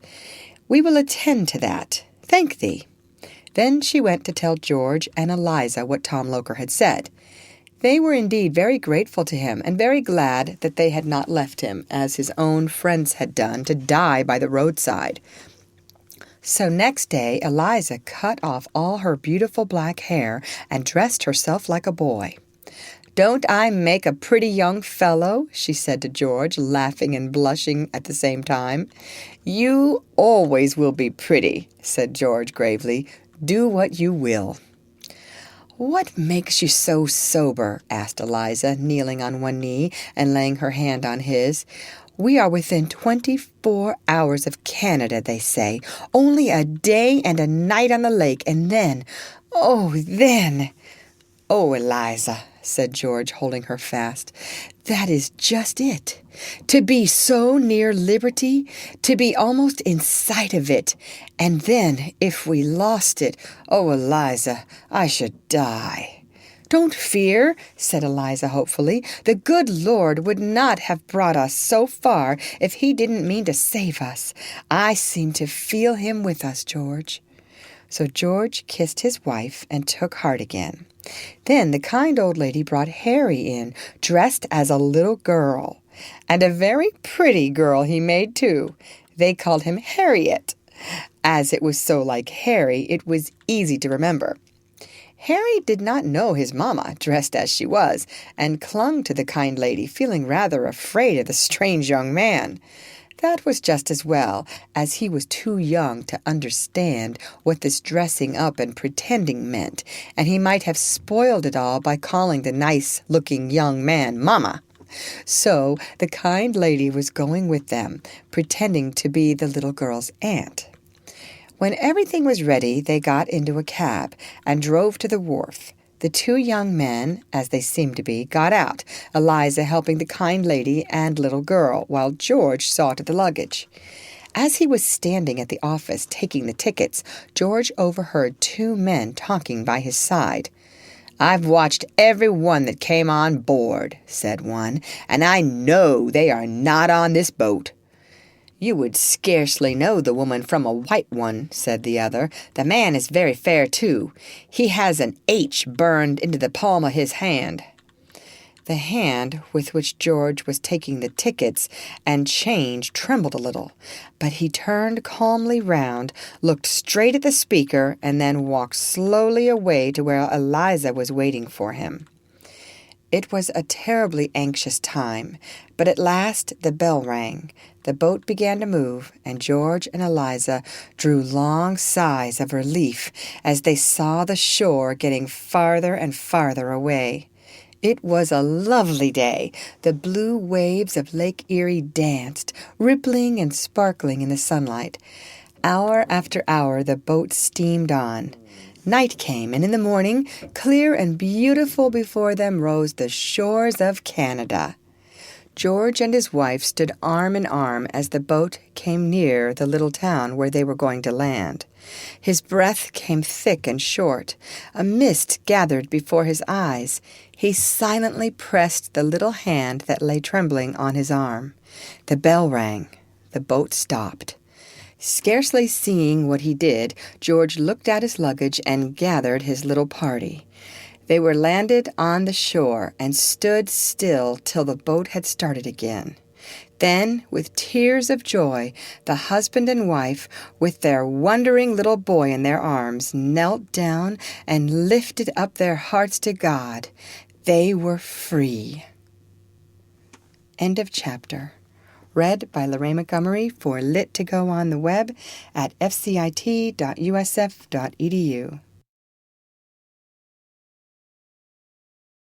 2. Mr. Shelby was very unhappy because of what he had done. He knew his wife would be very unhappy too, and he did not know how to tell her. He had to do it that night, however, before she went to bed. Mrs. Shelby could hardly believe it. "Oh, you do not mean this," she said. "You must not sell our good Tom and dear little Harry. Do anything rather than that. It is a wicked, wicked thing to do." "There is nothing else I can do," said Mr. Shelby. "I have sold everything I can think of, and at any rate, now that Haley has set his heart on having Tom and Harry, he would not take anything or anybody instead." Mrs. Shelby cried very much about it, but at last, though she was very, very unhappy, she fell asleep. But someone whom Mr. and Mrs. Shelby never thought of was listening to this talk. Eliza was sitting in the next room. The door was not quite closed, so she could not help hearing what was said. As she listened, she grew pale and cold, and a terrible look of pain came into her face. Eliza had had 3 dear little children, but 2 of them had died when they were tiny babies. She loved and cared for Harry all the more because she had lost the others. Now he was to be taken from her and sold to cruel men, and she would never see him again. She felt she could not bear it. Eliza's husband was called George, and was a slave too. He did not belong to Mr. Shelby, but to another man who had a farm quite near. George and Eliza could not live together as a husband and wife generally do. Indeed, they hardly ever saw each other. George's master was a cruel man, and would not let him come to see his wife. He was so cruel, and beat George so dreadfully, that the poor slave made up his mind to run away. He had come that very day to tell Eliza what he meant to do. As soon as Mr. and Mrs. Shelby stopped talking, Eliza crept away to her own room, where little Harry was sleeping. There he lay with his pretty curls around his face. His rosy mouth was half open, his fat little hands thrown out over the bedclothes, and a smile like a sunbeam upon his face. "My baby, my sweet one," said Eliza, "they have sold you, but Mother will save you yet." She did not cry. She was too sad and sorrowful for that. Taking a piece of paper and a pencil, she wrote quickly, "Oh, Mrs., dear Mrs., don't think me ungrateful. Don't think hard of me anyway. I heard all you and Master said tonight. I am going to try to save my boy. You will not blame me? God bless and reward you for all your kindness." Eliza was going to run away. She gathered a few of Harry's clothes into a bundle, put on her hat and jacket, and went to wake him. Poor Harry was rather frightened at being waked in the middle of the night, and at seeing his mother bending over him with her hat and jacket on. "What is the matter, Mother?" he said, beginning to cry. "Hush," she said. "Harry mustn't cry or speak aloud, or they will hear us. A wicked man was coming to take little Harry away from his mother and carry him way off in the dark, but Mother won't let him. She's going to put on her little boy's cap and coat and run off with him so the ugly man can't catch him." Harry stopped crying at once and was good and quiet as a little mouse while his mother dressed him. When he was ready, she lifted him in her arms and crept softly out of the house. It was a beautiful, clear, starlight night, but very cold, for it was winter time. Eliza ran quickly to Uncle Tom's cottage and tapped on the window. Aunt Chloe was not asleep, so she jumped up at once and opened the door. She was very much astonished to see Eliza standing there with Harry in her arms. Uncle Tom followed her to the door, and was very much astonished too. "I'm running away, Uncle Tom and Aunt Chloe, carrying off my child," said Eliza. "Master sold him." "Sold him?" they both echoed, lifting up their hands in dismay. "Yes, sold him," said Eliza. "I heard Master tell Missus that he had sold my Harry, and you, Uncle Tom. The man is coming to take you away tomorrow." At first, Tom could hardly believe what he heard. Then he sank down and buried his face in his hands. "The good Lord have pity on us," said Aunt Chloe. "What has Tom done that Master would sell him?" "He hasn't done anything. It isn't for that. Master don't want to sell, but he owes this man money. If he doesn't pay him, it will end in his having to sell the house and all the slaves. Master said he was sorry. But Missus, she talked like an angel. I'm a wicked girl to leave her so, but I can't help it. It must be right. But if it ain't right, the good Lord will forgive me, for I can't help doing it." "Tom," said Aunt Chloe, "why don't you go too? There's time." Tom slowly raised his head and looked sorrowfully at her. No, he said, "let Eliza go. It is right that she should try to save her boy. Master has always trusted me, and I can't leave him like that. It is better for me to go alone than for the whole place to be sold. Master isn't to blame, Chloe. He will take care of you and the poor—" Tom could say no more. Big man though he was, he burst into tears at the thought of leaving his wife and dear little children, never to see them any more. "Aunt Chloe," said Eliza in a minute or two, "I must go. I saw my husband today. He told me he meant to run away soon, because his master is so cruel to him. Try to send him a message from me. Tell him I have run away to save our boy. Tell him to come after me if he can. Goodbye. Goodbye. God bless you." Then Eliza went out again into the dark night with her little boy in her arms, and Aunt Chloe shut the door softly behind her. End of chapter. Read by Lorraine Montgomery for Lit2Go on the web at fcit.usf.edu.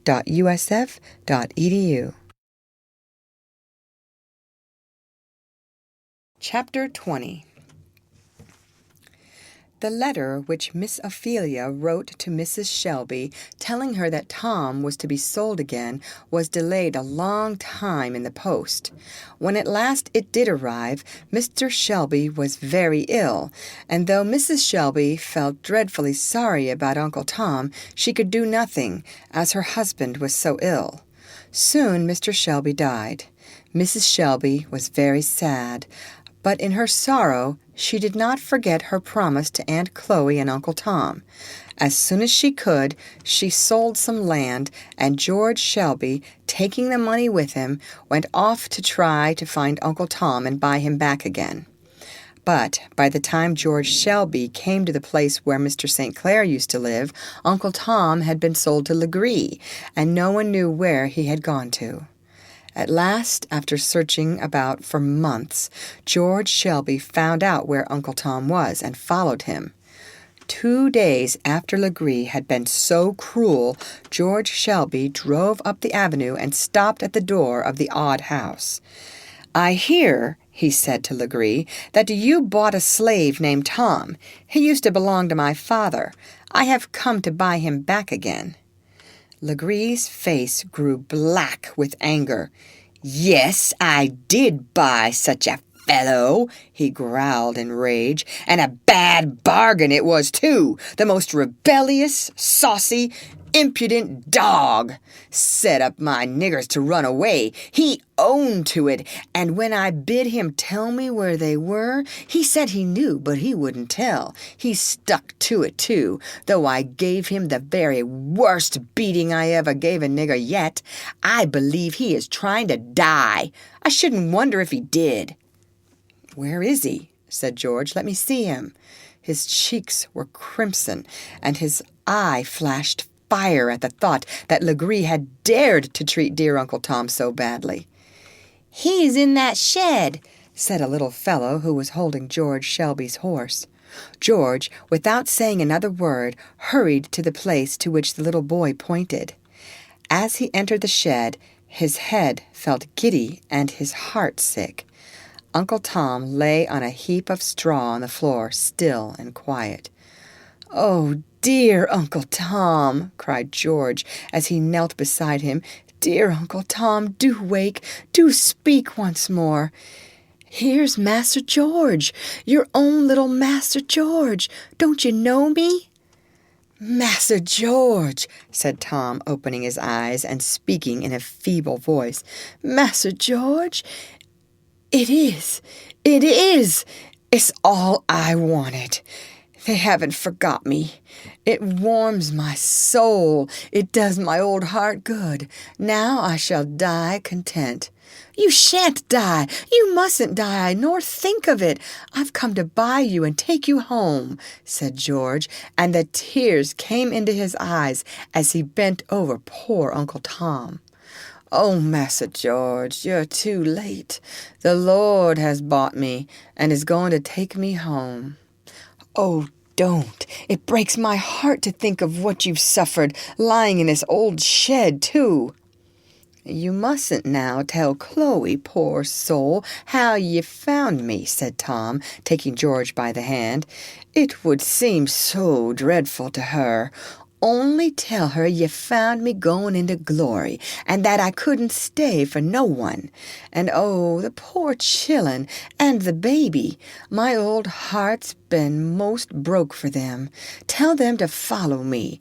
Give my love to Massa, and dear good Missus, and everybody in the place. I love them all." He closed his eyes, and with a smile he fell asleep. Uncle Tom, too, was free. Beyond the gates of Legree's farm, George had noticed a dry, sandy knoll, shaded by a few trees. There he made Uncle Tom's grave. No stone marks his last resting place. He needs none. God knows where he lies. Kneeling there, George bent his head in shame and sorrow. "Hear me, dear God," he said. "From this day I will do what one man can to drive out the curse of slavery from this land." End of chapter. Read by Lorraine Montgomery for Lit to Go on the web at fcit.usf.edu.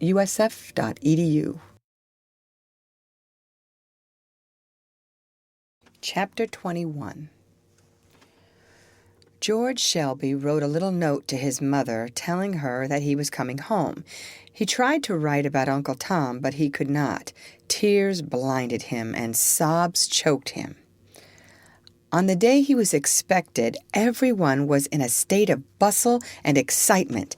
Aunt Chloe, in a new print dress and clean white apron, walked round the supper table, making sure that everything was right.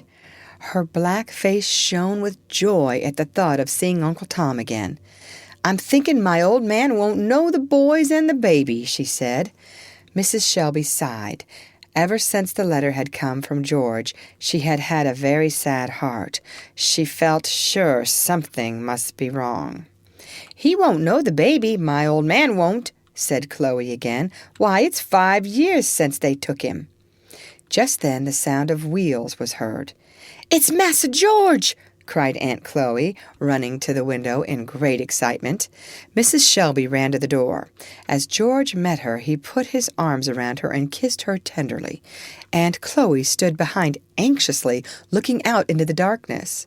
"Oh, poor Aunt Chloe," said George, gently taking her hard, black hand between both his own. "I'd have given all my fortune to have brought Uncle Tom home with me, but he has gone to a better country." Mrs. Shelby cried out as if she had been hurt, but Aunt Chloe did not make a sound. In silence they went into the supper room. "There," said Aunt Chloe, holding out her trembling hands to her mistress. "It's just as I knew it would be. He's been sold and murdered on dem old plantations." Then she turned and walked proudly out of the room. Mrs. Shelby followed her softly, took one of her hands, drew her down into a chair, and sat down beside her. "My poor good Chloe," she said gently. Chloe leaned her head on her mistress's shoulder and sobbed out, "Oh, missus, 'scuse me. My heart's broke, that's all." "I know it is," said Mrs. Shelby as her tears fell fast, "and I cannot heal it." There was silence for a little as they wept together. Then George sat down beside Aunt Chloe and took her hand. He talked gently to her, telling her of Uncle Tom's last loving messages, so she was comforted a little. One morning, about a month after this, George Shelby called all his servants together, telling them he had something to say to them. They wondered what it could be, and were very much surprised when he appeared carrying a bundle of papers in his hand. They were still more astonished when he gave a paper to each one and told them all that they were free. With sobs and tears and shouts, they pressed round him, thanking and blessing him. But some of them came with anxious faces, begging him to take their free papers back again and not to send them away. "We don't want to be any freer than we are," they said. "We have always had all we wanted. We don't want to leave the old place, and young massa and missus and the rest." "My good friends," said George, when he could get silence, "there will be no need for you to leave me. We want quite as many servants as we did before, but now you are free men and free women. I shall pay you wages for your work, and if I die or get into debt, you can't be taken away to be sold. That is all the difference.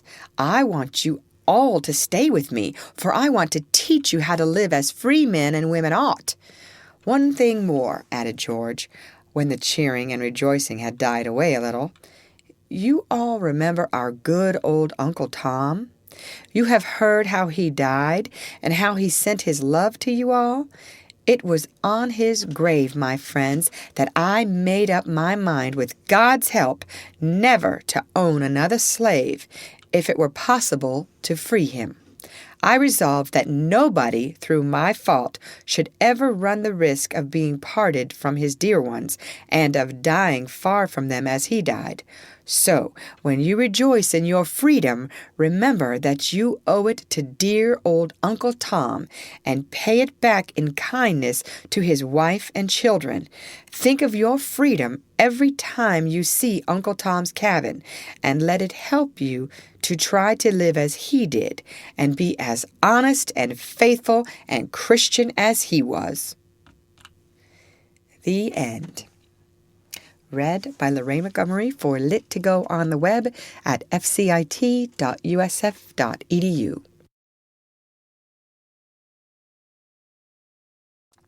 Chapter 3. Next morning, when it was discovered that Eliza had run away with her little boy, there was great excitement and confusion all over the house. Mrs. Shelby was very glad. "Thank God," she said. "I hope Eliza will get right away. I could not bear to think of Harry being sold to that cruel man." Mr. Shelby was angry. "Haley knew I didn't want to sell the child," he said. "He will blame me for this." One person only was quite silent, and that was Aunt Chloe. She went on, making the breakfast, as if she heard and saw nothing of the excitement round her. All the little black boys belonging to the house thought it was fine fun. Very soon, about a dozen young imps were roosting, like so many crows, on the railings, waiting for Haley to come. They wanted to see how angry he would be when he heard the news. And he was dreadfully angry. The little nigger boys thought it was grand. They shouted and laughed and made faces at him to their heart's content. At last, Haley became so angry that Mr. Shelby offered to give him 2 men to help him to find Eliza. But these 2 men, Sam and Andy, knew quite well that Mrs. Shelby did not want Eliza to be caught, so they put off as much time as they could. They let loose their horses and Haley's too. Then they frightened and chased them till they raced like mad things all over the great lawns which surrounded the house. Whenever it seemed likely that a horse would be caught, Sam ran up, waving his hat and shouting wildly, "Now for it! Catch him! Catch him!" This frightened the horses so much that they galloped off faster than before. Haley rushed up and down, shouting and using dreadful naughty words, and stamping with rage all the time. At last, about 12 o'clock, Sam came riding up with Haley's horse. "He's cotched," he said, seemingly very proud of himself. "I cotched him." Of course, now it was too late to start before dinner. Besides, the horses were so tired with all their running about that they had to have a rest. When at last they did start, Sam led them by a wrong road, so the sun was almost setting before they arrived at the village where Haley hoped to find Eliza. End of chapter. Read by Lorraine Montgomery for Lit2Go on the web at fcit.usf.edu.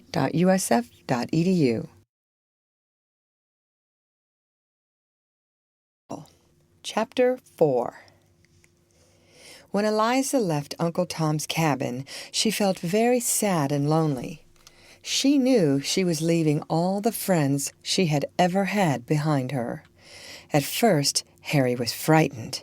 Soon he grew sleepy. "Mother, I don't need to keep awake, do I?" he said. "No, my darling, sleep if you want to." "But, Mother, if I do get asleep, you won't let the bad man take me." "No." "You're sure, ain't you, Mother?" "Yes, sure." Harry dropped his little weary head upon her shoulder and was soon fast asleep. Eliza walked on and on, never resting, all through the night. When the sun rose, she was many miles away from her old home. Still she walked on, only stopping in the middle of the day to buy a little dinner for herself and Harry at a farmhouse. At last, when it was nearly dark, she arrived at a village on the banks of the river Ohio. If she could only get across that river, Eliza felt she would be safe. She went to a little inn on the bank, where a kind-looking woman was busy cooking supper. "Is there a boat that takes people across the river now?" she asked. "No, indeed," replied the woman. "The boats has stopped running. It isn't safe. There be too many blocks of ice floating about." Eliza looked so sad and disappointed when she heard this that the good woman was sorry for her. Harry, too, was so tired that he began to cry.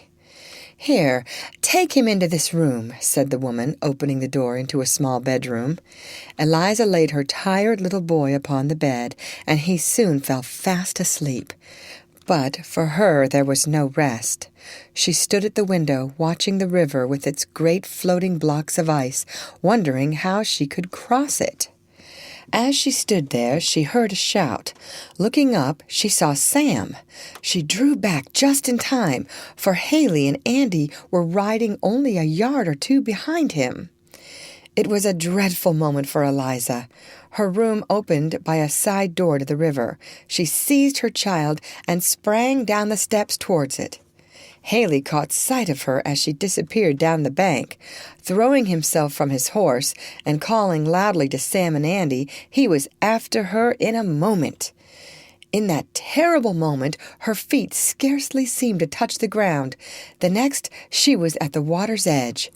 On they came behind her. With one wild cry and flying leap, she jumped right over the water by the shore, onto the raft of ice beyond.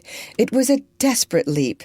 Haley, Sam, and Andy cried out and lifted up their hands in astonishment. The great piece of ice pitched and creaked as her weight came upon it, but she stayed there not a moment.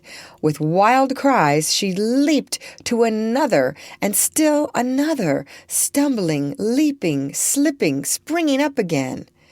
Her shoes were gone, her stockings cut from her feet by the sharp edges of the ice. Blood marked every step, but she knew nothing, felt nothing, till dimly, as in a dream, she saw the Ohio side, and a man helping her up the bank. "You're a brave gal now, whoever you are," said the man. "Oh, save me, do hide me," she cried. "Why, what's the matter?" asked the man. "My child, this boy, Mas'r sold him. There's his new mas'r," she said, pointing to the other shore. "Oh, save me." "You're a right brave gal," said the man. "Go there," pointing to a big white house close by. "They are kind folks. They'll help you." "Oh, thank you, said Eliza as she walked quickly away. The man stood and looked after her wonderingly. On the other side of the river, Haley was standing perfectly amazed at the scene. When Eliza disappeared over the bank, he turned and looked at Sam and Andy with terrible anger in his eyes. But Sam and Andy were glad, oh, so glad, that Eliza had escaped. They were so glad that they laughed till the tears rolled down their cheeks. "I'll make you laugh," said Haley, laying about their heads with his riding whip. They ducked their heads, ran shouting up the bank, and were on their horses before he could reach them. "Good evening, Massa," said Sam. "I very much spects Missus be anxious about us. Massa Haley won't want us no longer." Then off they went as fast as their horses could gallop. It was late at night before they reached home again, but Mrs. Shelby was waiting for them. As soon as she heard the horses galloping up, she ran out to the balcony. "Is that you, Sam?" she called. "Where are they?" "Massa Haley's a-restin' at the tavern. He's dreadful fatigued, missus." "And Eliza, Sam? Where are they?" "Come up here, Sam," called Mr. Shelby, who had followed his wife, "and tell your mistress what she wants to know." So Sam went up and told the wonderful story of how Eliza had crossed the river on the floating ice. Mr. and Mrs. Shelby found it hard to believe that such a thing was possible. Mrs. Shelby was very, very glad that Eliza had escaped. She told Aunt Chloe to give Sam and Andy a specially good supper. Then they went to bed quite pleased with their day's work. End of chapter. Read by Lorraine Montgomery for Lit to Go on the web at fcit.usf.edu.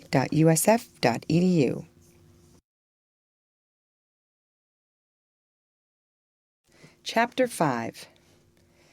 A lady and gentleman were sitting talking happily together in the drawing-room of the white house to which Eliza had gone. Suddenly their old black man, of all work, put his head in at the door and said, "Will Missus come into the kitchen?" The lady went. Presently she called to her husband, "I do wish you would come here a moment." He rose and went into the kitchen. There lay Eliza on 2 kitchen chairs. Her poor feet were all cut and bleeding, and she had fainted quite away. The master of the house drew his breath short and stood silent. His wife and the cook were trying to bring Eliza round. The old man had Harry on his knee and was busy pulling off his shoes and stockings to warm the little cold feet. "Poor creature," said the lady. Suddenly Eliza opened her eyes. A dreadful look of pain came into her face. She sprang up, saying, "Oh, my Harry, have they got him?" As soon as he heard her voice, Harry jumped from the old man's knee and, running to her side, put up his arms. "Oh, he's here! He's here!" she said, kissing him. "Oh, ma'am," she went on, turning wildly to the lady of the house, "do protect us. Don't let them get him." "Nobody shall hurt you here, poor woman," said the lady. "You are safe. Don't be afraid." "God bless you," said Eliza, covering her face and sobbing, while Harry, seeing her crying, tried to get into her lap to comfort her. "You needn't be afraid of anything. We are friends here, poor woman. Tell me where you come from and what you want," said the lady. "I came from the other side of the river," said Eliza. "When?" said the gentleman, very much astonished. "Tonight." "How did you come?" "I crossed on the ice." "Crossed on the ice!" exclaimed everyone. "Yes," said Eliza slowly, "I did. God helped me, and I crossed on the ice. They were close behind me, right behind, and there was no other way." "Law, missus," said the old servant, "the ice is all in broken-up blocks, a-swinging up and down in the water." "I know it is, I know it," said Eliza wildly, "but I did it. I wouldn't have thought I could. I didn't think I could get over, but I didn't care. I could but die if I didn't, and God helped me." "Were you a slave?" said the gentleman. "Yes, sir." "Was your master unkind to you?" "No, sir." "Was your mistress unkind to you?" "No, sir, no. My mistress was always good to me." "What could make you leave a good home, then, and run away and go through such danger?" "They wanted to take my boy away from me, to sell him down south, ma'am, to go all alone, a baby that had never been away from his mother in his life. I couldn't bear it. I took him and ran away in the night. They chased me. They were coming down close behind me, and I heard 'em. I jumped right onto the ice. How I got across, I don't know. The first I knew, a man was helping me up the bank." It was such a sad story that the tears came into the eyes of everyone who heard her tell it. "Where do you mean to go to, poor woman?" asked the lady. "To Canada, if I only knew where that was. Is it very far off, is Canada?" said Eliza, looking up in a simple, trusting way to the kind lady's face. "Poor woman," said she again. "Is it a great way off?" asked Eliza. "Yes," said the lady of the house sadly, "it is far away. But we will try to help you to get there." Eliza wanted to go to Canada because it belonged to the British. They did not allow anyone to be made a slave there. George, too, was going to try to reach Canada. "Wife," said the gentleman, when they had gone back again into their own sitting room, "we must get that poor woman away tonight. She is not safe here. I know some good people far in the country who will take care of her." So this kind gentleman got the carriage ready and drove Eliza and her boy a long, long way through the dark night to a cottage far in the country. There he left her with a good man and his wife, who promised to be kind to her and help her to go to Canada. He gave some money to the good man, too, and told him to use it for Eliza. End of chapter. Read by Lorraine Montgomery for Lit2Go on the web at fcit.usf.edu.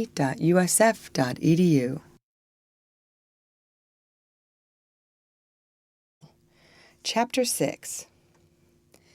The day after the hunt for Eliza was a very sad one in Uncle Tom's cabin. It was the day on which Haley was going to take Uncle Tom away.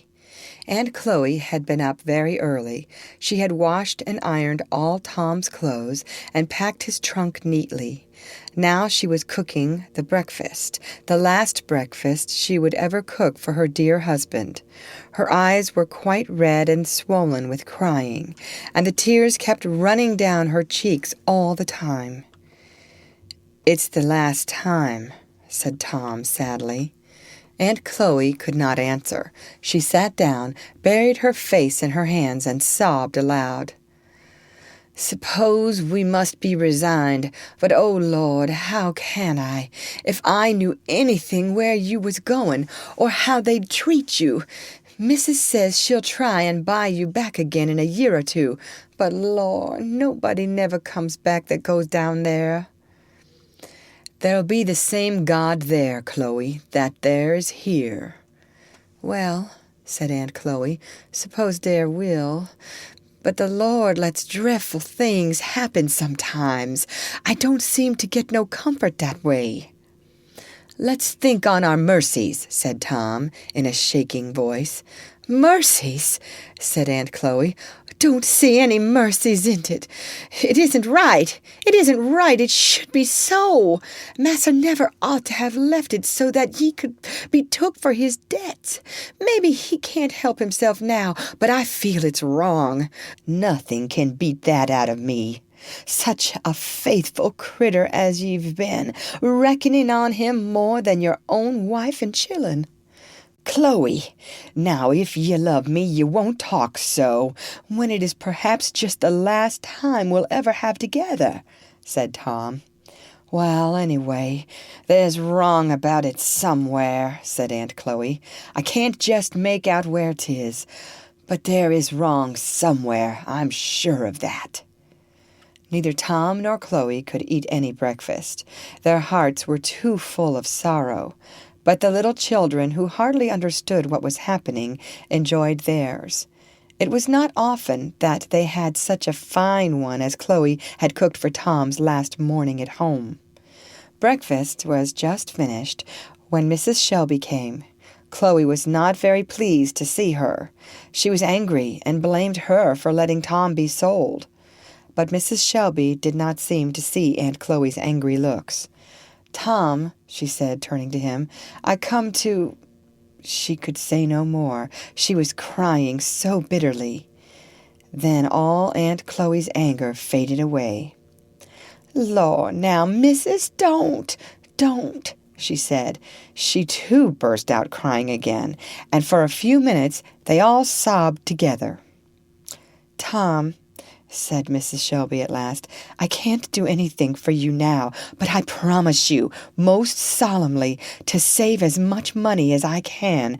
As soon as I have enough, I will buy you back again. Just then Haley arrived. Tom said a last sad goodbye to his wife and children and got into the cart which Haley had brought with him. As soon as Tom was seated in the cart, Haley took a heavy chain and fastened it round his ankles. Poor Tom had done nothing wrong, yet he was treated worse than a thief just because he was a slave. You don't need to do that, said Mrs. Shelby. Tom won't run away.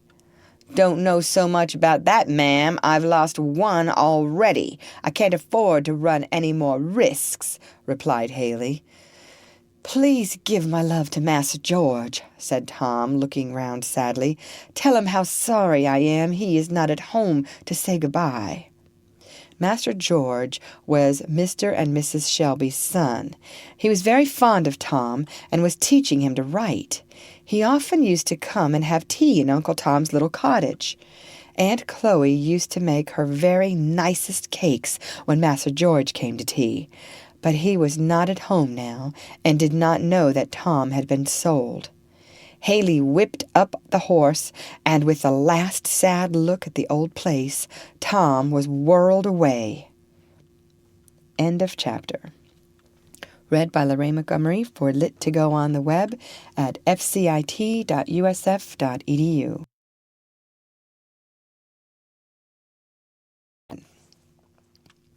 Haley and Tom had rattled along the dusty road for about a mile when Haley pulled up at a blacksmith shop. He got out to have something done to a pair of handcuffs, leaving Tom in the cart. Tom was sitting there very mournfully when suddenly he heard the quick, short click of a horse's hoof behind him. Almost before he knew what was happening, George Shelby sprang into the cart. He threw his arms round Tom's neck, sobbing and scolding. I declare it's real mean. I don't care what they say, any of them. It's a nasty, mean shame. If I were a man, they shouldn't do it. They should not. "Oh, Massa George, this does me good," said Tom. "I couldn't bear to go off without seeing you. It does me real good, you can't tell." Here Tom made a movement with his feet, and George's eyes fell on the chains. "What a shame!" he cried. "I'll knock that old fellow down, I will." "No, you won't, Massa George, and you must not talk so loud. It won't help me any to anger him." "Well, I won't then, for your sake. But only to think of it, isn't it a shame? They never sent for me, nor sent me any word. If it hadn't been for Tom Lincoln, I shouldn't have heard of it, I tell you. I blew them up. Well, all of them at home." "That wasn't right, I'm feared, Master George." "Can't help it. I say it's a shame. Look here, Uncle Tom," said he, turning his back to the shop and speaking in a mysterious tone. "I've brought you my $1." "Oh, I couldn't think of taking it, Master George. No ways in the world," said Tom. "But you shall take it," said George. "Look here, I told Aunt Chloe I'd do it. She advised me just to make a hole in it and put a string through. You can hang it round your neck and keep it out of sight, else this mean scamp will take it away. I tell you, Tom, I want to blow him up. It would do me good." "No, don't, Master George, for it won't do me any good." "Well, I won't for your sake," said George, busily tying his $1 round Tom's neck. "There, now button your coat tight over it and keep it safe. Remember every time you see it that I'm coming after you some day to bring you back. Aunt Chloe and I have been talking about it. I told her not to fear. I'll see to it. I'll tease Father's life out if he doesn't see to it." "Oh, Massa George, you mustn't talk so about your father." "Dear me, Uncle Tom, I don't mean anything bad." "And now, Massa George," said Tom, "ye must be a good boy. 'Member how many hearts is set on ye. Always keep close to your mother. Don't be getting into any of them foolish ways boys has of getting too big to mind their mothers. Tell you what, Massa George, the Lord gives a good many things twice over, but he don't give ye a mother but once. You'll never see such another woman, Massa George, not if ye live to be 100 years old. So now you hold on to her and grow up and be a comfort to her. There's my own good boy. You will now, won't you?" "Yes, I will, Uncle Tom," said George seriously. "And be careful of your speaking, Massa George. Young boys, when they comes to your age, is willful sometimes. It's natural they should be. But real gentlemen, such as I hopes you'll be, never lets fall words that isn't 'spectful to their parents. You ain't offended, Massa George?" "No, indeed, Uncle Tom. You always give me good advice." "I's older, you know," said Tom, stroking George's curly head with his large, strong hand, but speaking in a voice as tender as a mother's. "Oh, Massa George, you has everything, learning, reading, writing, and you'll grow up to be a great learned good man. All the people on the place and your father and mother'll be proud of you.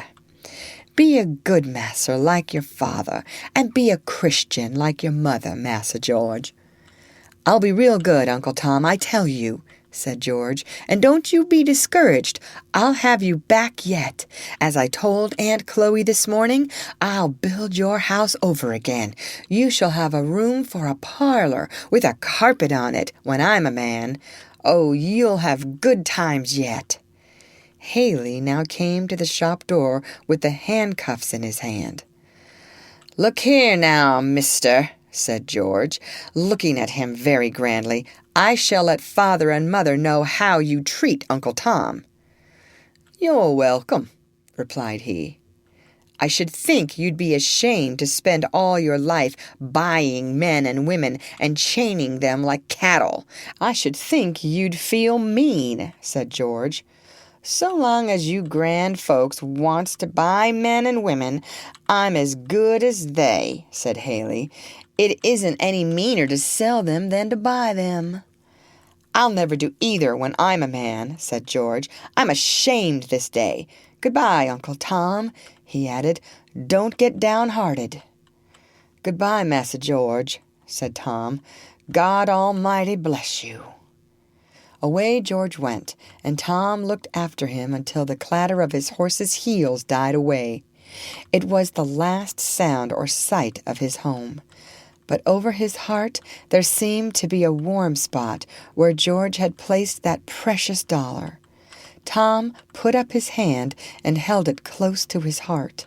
Haley came to the cart, threw the handcuffs in, and jumping up onto the seat drove off again.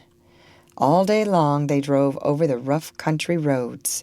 Late in the evening they arrived at a town called Washington. Haley went to a comfortable inn for the night, but poor Tom was sent to prison with handcuffs on his wrists and heavy chains on his ankles. This was not because he had done anything wicked, but only that he happened to be a black man and a slave. End of chapter. Read by Lorraine Montgomery for Lit to Go on the web at fcit.usf.edu.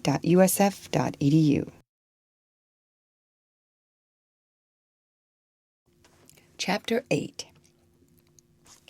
Haley stayed in Washington several days. He went to market each day and bought more slaves. He put heavy chains on their hands and feet and sent them to prison along with Tom. When he had bought all the slaves he wanted and was ready to go, he drove them before him like a herd of cattle onto a boat which was going south. It was a beautiful boat. The deck was gay with lovely ladies and fine gentlemen walking about enjoying the bright spring sunshine. Down on the lower deck, in the dark, among the luggage, were crowded Tom and the other poor slaves. Some of the ladies and gentlemen on board were very sorry for the poor niggers and pitied them. Others never thought about them at all, or if they did, thought it was quite just and proper that they should be treated badly. "They are only slaves," they said. Among the passengers was a pretty little girl, about 6 years old. She had beautiful golden hair and big blue eyes. She ran about here, there, and everywhere, dancing and laughing like a little fairy. There were other children on board, but not one so pretty or so merry as she. She was always dressed in white, and Tom thought she looked like a little angel as she danced and ran about. Often and often she would come and walk sadly round the place where the poor slaves sat in their chains. She would look pityingly at them and then go slowly away. Once or twice she came with her pinafore full of sweets, nuts, and oranges, and gave them all some. Tom watched the little lady and tried to make friends with her. His pockets were full of all kinds of things, with which he used to amuse his old master's children. He could make whistles of every sort and size, cut baskets out of cherry stones, faces out of nutshells, jumping figures out of bits of wood. He brought these out one by one, and though the little girl was shy at first, they soon grew to be great friends. "What is Missy's name?" said Tom one day. "Evangeline St. Clair," said the little girl, "though Papa and everybody else call me Eva. Now, what's your name?" "My name's Tom. The little children at my old home used to call me Uncle Tom." "Then I mean to call you Uncle Tom, because, you see, I like you," said Eva. "So, Uncle Tom, where are you going?" "I don't know, Miss Eva." "Don't know?" said Eva. "No, I'm going to be sold to somebody. I don't know who." "My papa can buy you," said Eva quickly. "If he buys you, you will have good times. I mean to ask him to this very day." "Thank you, my little lady," said Tom. Just at this moment the boat stopped at a small landing place to take in some wood. Eva heard her father's voice and ran away to speak to him. Tom, too, rose and walked to the side. He was allowed to go about now without chains. He was so good and gentle that even a man like Haley could not help seeing that it could do no harm to let him go free. Tom helped the sailors to carry the wood on the boat. He was so big and strong that they were very glad to have his help. Eva and her father were standing by the railings as the boat once more began to move. It had hardly left the landing stage when somehow or other Eva lost her balance. She fell right over the side of the boat into the water. Tom was standing just under her on the lower deck as she fell. In one moment he sprang after her. The next he had caught her in his arms and was swimming with her to the boat side where eager hands were held out to take her. The whole boat was in confusion. Everyone ran to help Eva, while the poor slave went back to his place unnoticed and uncared for. But Mr. St. Clair did not forget. The next day Tom sat on the lower deck with folded arms, anxiously watching him as he talked to Haley. Eva's father was a very handsome man. He was like Eva, with the same beautiful blue eyes and golden brown hair. He was very fond of fun and laughter, and though he had quite made his mind to buy Tom, he was now teasing Haley and pretending to think that he was asking too much money for him. "Papa, do buy him. It's no matter what you pay," whispered Eva softly, putting her arms around her father's neck. "You have money enough, I know. I want him." "What for, Pussy? Are you going to use him for a rattle-box or a rocking horse or what?" "I want to make him happy." Mr. St. Clair laughed, but after making a few more jokes about it, he gave Haley the money he asked for, and Tom had a new master. "Come, Eva," said Mr. St. Clair, and taking her hand, went across the boat to Tom. "Look up, Tom," he said to him, "and see how you like your new master." Tom looked up. Mr. St. Clair had such a gay, young, handsome face that Tom could not help feeling glad. Grateful tears rushed to his eyes as he said, "God bless you, massa." "Can you drive horses, Tom?" "I've been always used to horses," said Tom. "Well, I think I'll make you a coachman, but you must not get drunk." Tom looked surprised and a little hurt. "I never drink, massa," he said. "Never mind, my boy," said Mr. St. Clair, seeing him look so grave. "I don't doubt you mean to do well." "I certainly do, massa," said Tom. "And you shall have good times," said Eva. "Papa is very good to everybody, only he always will laugh at them." "Papa is much obliged to you," said Mr. St. Clair, laughing as he walked away. End of chapter. Read by Lorraine Montgomery for Lit2Go on the web at fcit.usf.edu.